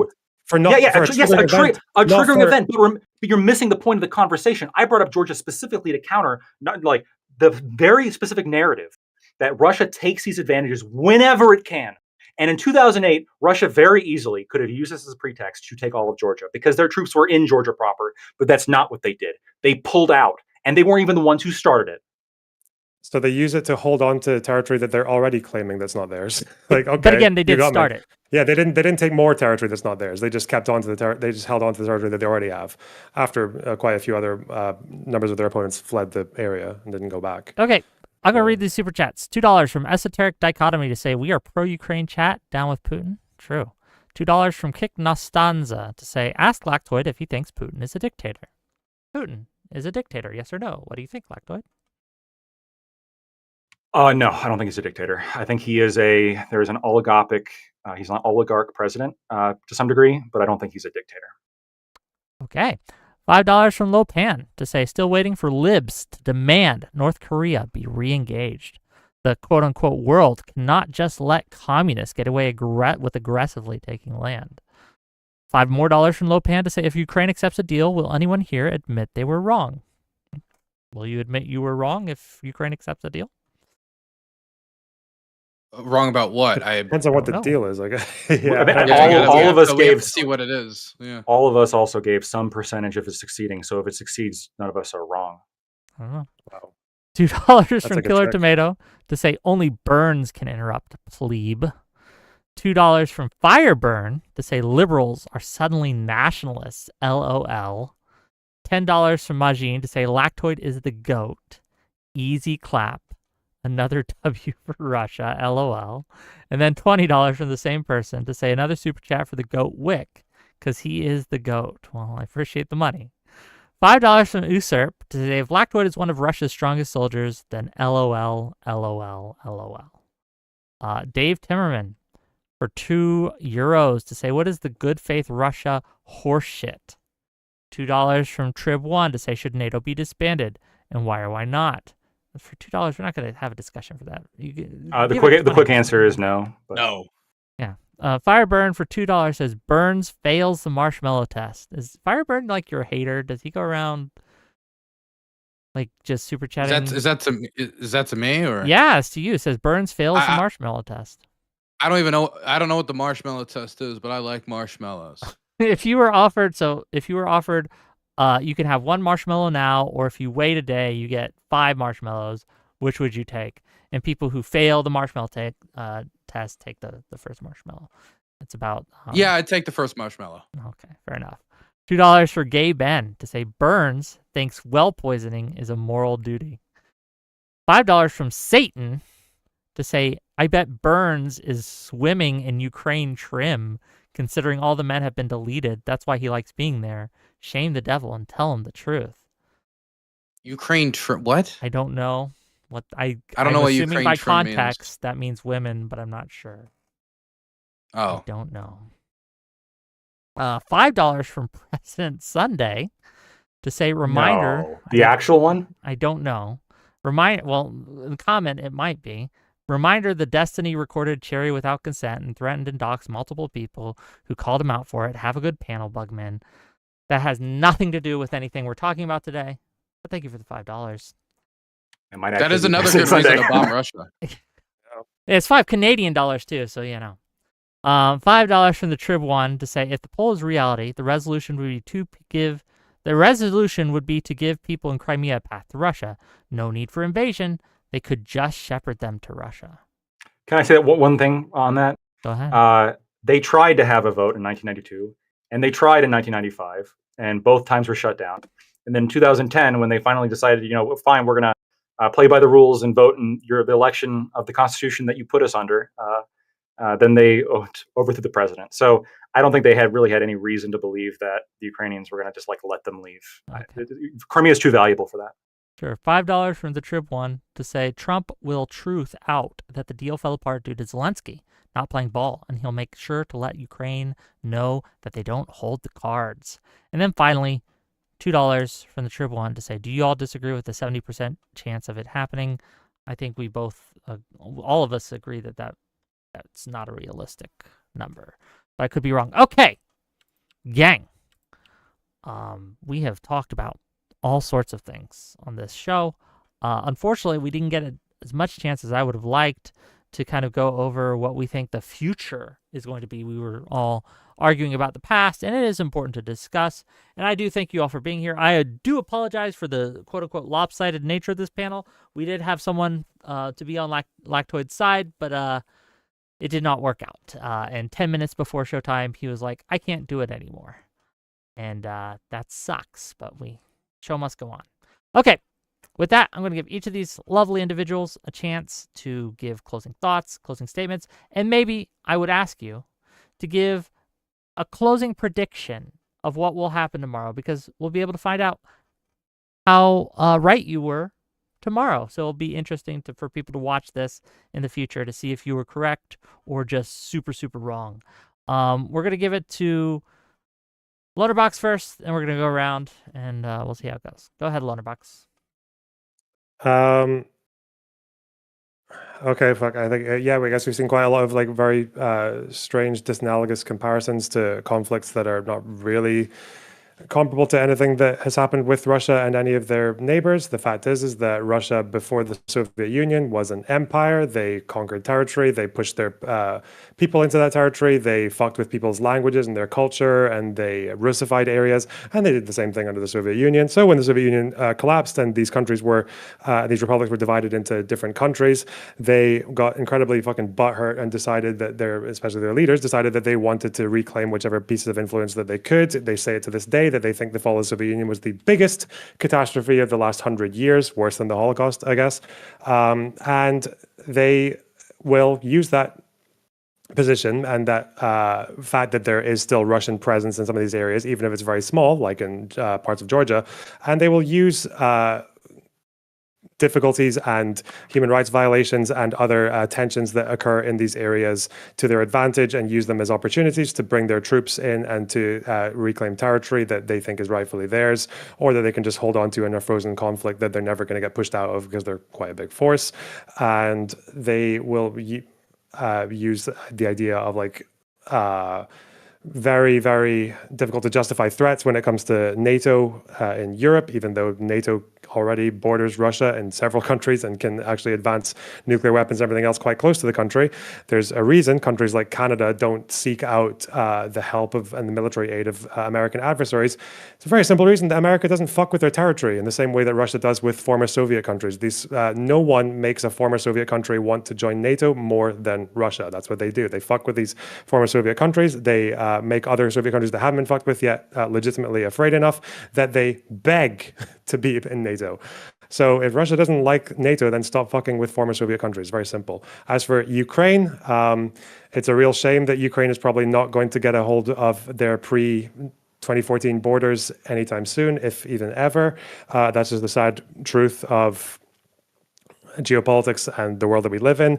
But I think the best that Ukraine's allies in Europe and America can do is to use the strength that they have to at least make it so that Russia pays a price for such an act of aggression. Because if they don't feel like they've paid a price for it, they're going to do more of it. Okay. Thank you for being here, Lonerbox. Always appreciate you. Always like having your perspective here. Thank you for being here. Go check him out at his channel. I have links to all these individuals in my YouTube description, and they've all taken time out of their day to come and give us content, so please reward them for it. Dylan Burns, please. I wasn't informed I was giving you content, Wick. I wouldn't have agreed to this. I know, it's crazy. If I knew that. right? First, I want to accept Wick's apology for stacking the panel against me. I think I did quite well with the odds stacked against me. The war is pretty awful right now. In June and July, it was the most deadly month for civilians for the entirety of the war since the opening months, due to an increase in civilian strikes in human safari tactics, that is drones and FPVs being used to hit fire trucks, ambulance trucks, civilian evacuation vehicles, a lot of civilian cars and people walking around, especially in areas where anywhere that there's Ukrainian military activity, but especially in the city of Kherson and elsewhere. And it's getting more violent. So there's a real desire I have to not have to keep listening to those buzzing drones. Quite frankly, I would like to sit on my couch and play Red Dead 2 and smoke, like most people my age. But I do think that what's happening there needs to be documented. And I don't think that passivity is going to be what brings the solution here. I really wish I was wrong about Trump. I really wish Trump brought peace in 24 hours. As much as I never believed in it, I always wanted it. I don't want everybody there to keep dying. It's really sad to see people buried in shallow graves in their own community because it's too dangerous to take their bodies away. So they're buried in their own front yards. And you don't want that to keep going. But every unilateral ceasefire offer has been rejected. All deadlines have been passed. All frameworks have been disregarded. And the limited ceasefires that were supposedly negotiated were immediately violated. Many might forget it, but early on during the Trump presidency, he did negotiate a civilian infrastructure ceasefire, which was almost immediately violated. So I don't have high hopes for tomorrow. And I really do not think that we're going to be able to change the Russians' mind by just talking ethics and talking morals. I think the conditions have to change. I really do think ultimately it has to be so costly for the Russians to even think about engaging in another war like this is the only way you're going to stop it. Not by making it so it'd be easier to invade Ukraine through disarmament, getting rid of their most defensible positions, or by doing things that would undermine their national security or Europe's national security by extension. So I just want to put forward that while the Russians are pushing forward every day, John McNamara could put forward a bunch of numbers that would be good. Mr. McNamara could put numbers that are really good during the Vietnam War, and they could be good in isolation.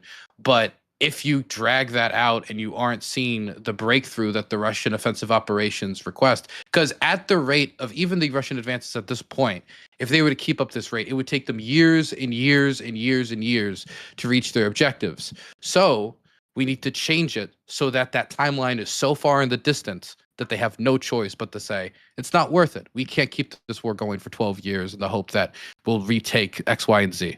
And at that point, when the Russians are faced with a choice between grinding their society and their demographics down and cutting their losses, so to speak, the hope would be that they'd cut their losses. But given their record, who knows? Well, thank you for being here, Dylan. And you can find his work on his YouTube channel, which I've linked below. Check that out. Really appreciate you. Last but certainly not least, Lactoid. I'm Lactoid. You can find me at Lactoid TV on Twitch or on YouTube. It was great to have this conversation and to speak frankly, I think dispel a lot of myths that are sort of believed as to this specific conflict. I didn't obviously, as I've said, have enough time to sort of get through all of them. There's a lot of like sort of quick falsehoods that people will give you about Euromaidan, about the will of the Crimean people, about the start of this conflict, about what Russia wants to end it. Most normies probably just think this war came out of nowhere. They don't even know about the conflict that was happening between 2014 and 2022. They don't even know anything about Euromaidan. They don't know about the Ukrainian constitution. They don't know about any of this stuff. So I think it's important, as somebody who values dispelling myths, to have these kind of conversations. So I have the opportunity to do that. For those of you who kind of heard the back and forth, I highly advise that you do your own research, or if you want me to provide sources for any of the specific claims I made, go ahead and you can reach out to me. You can send me a request for a source. You can even potentially say what I said, or send me a clip of what I said, or something along those lines, and I'd be happy to oblige. Yeah, thanks. Okay, thanks for being here, and I appreciate you willing to come, even if your partner decided to ditch us. That sucks. Okay. Oh, hey, congratulations on coming out. I had no clue, Lactoid. What about what now? He's making a Your joke, partner. joke. They didn't come. The gay. It's a joke. Okay. I believe. What do we got Nice. coming up? So no stream tomorrow, but on Monday I'll be debating against Christian nationalism. It'll be me and my buddy Eucharist against a Rattlesnake Jake and Eli Nix, and that'll be fun. Rattlesnake Jake. Yes, that's his name.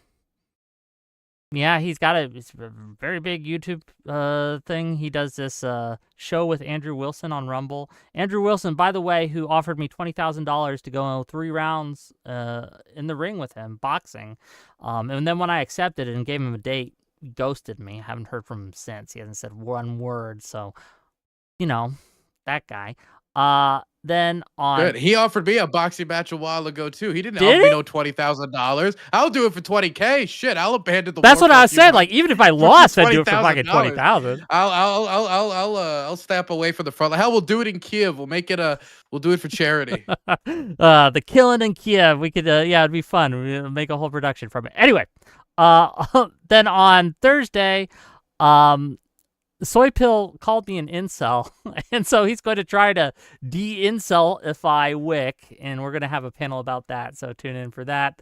And then on Wednesday, we're probably just going to have some call-ins, and then Friday we'll think of something. Anyway, I love you all.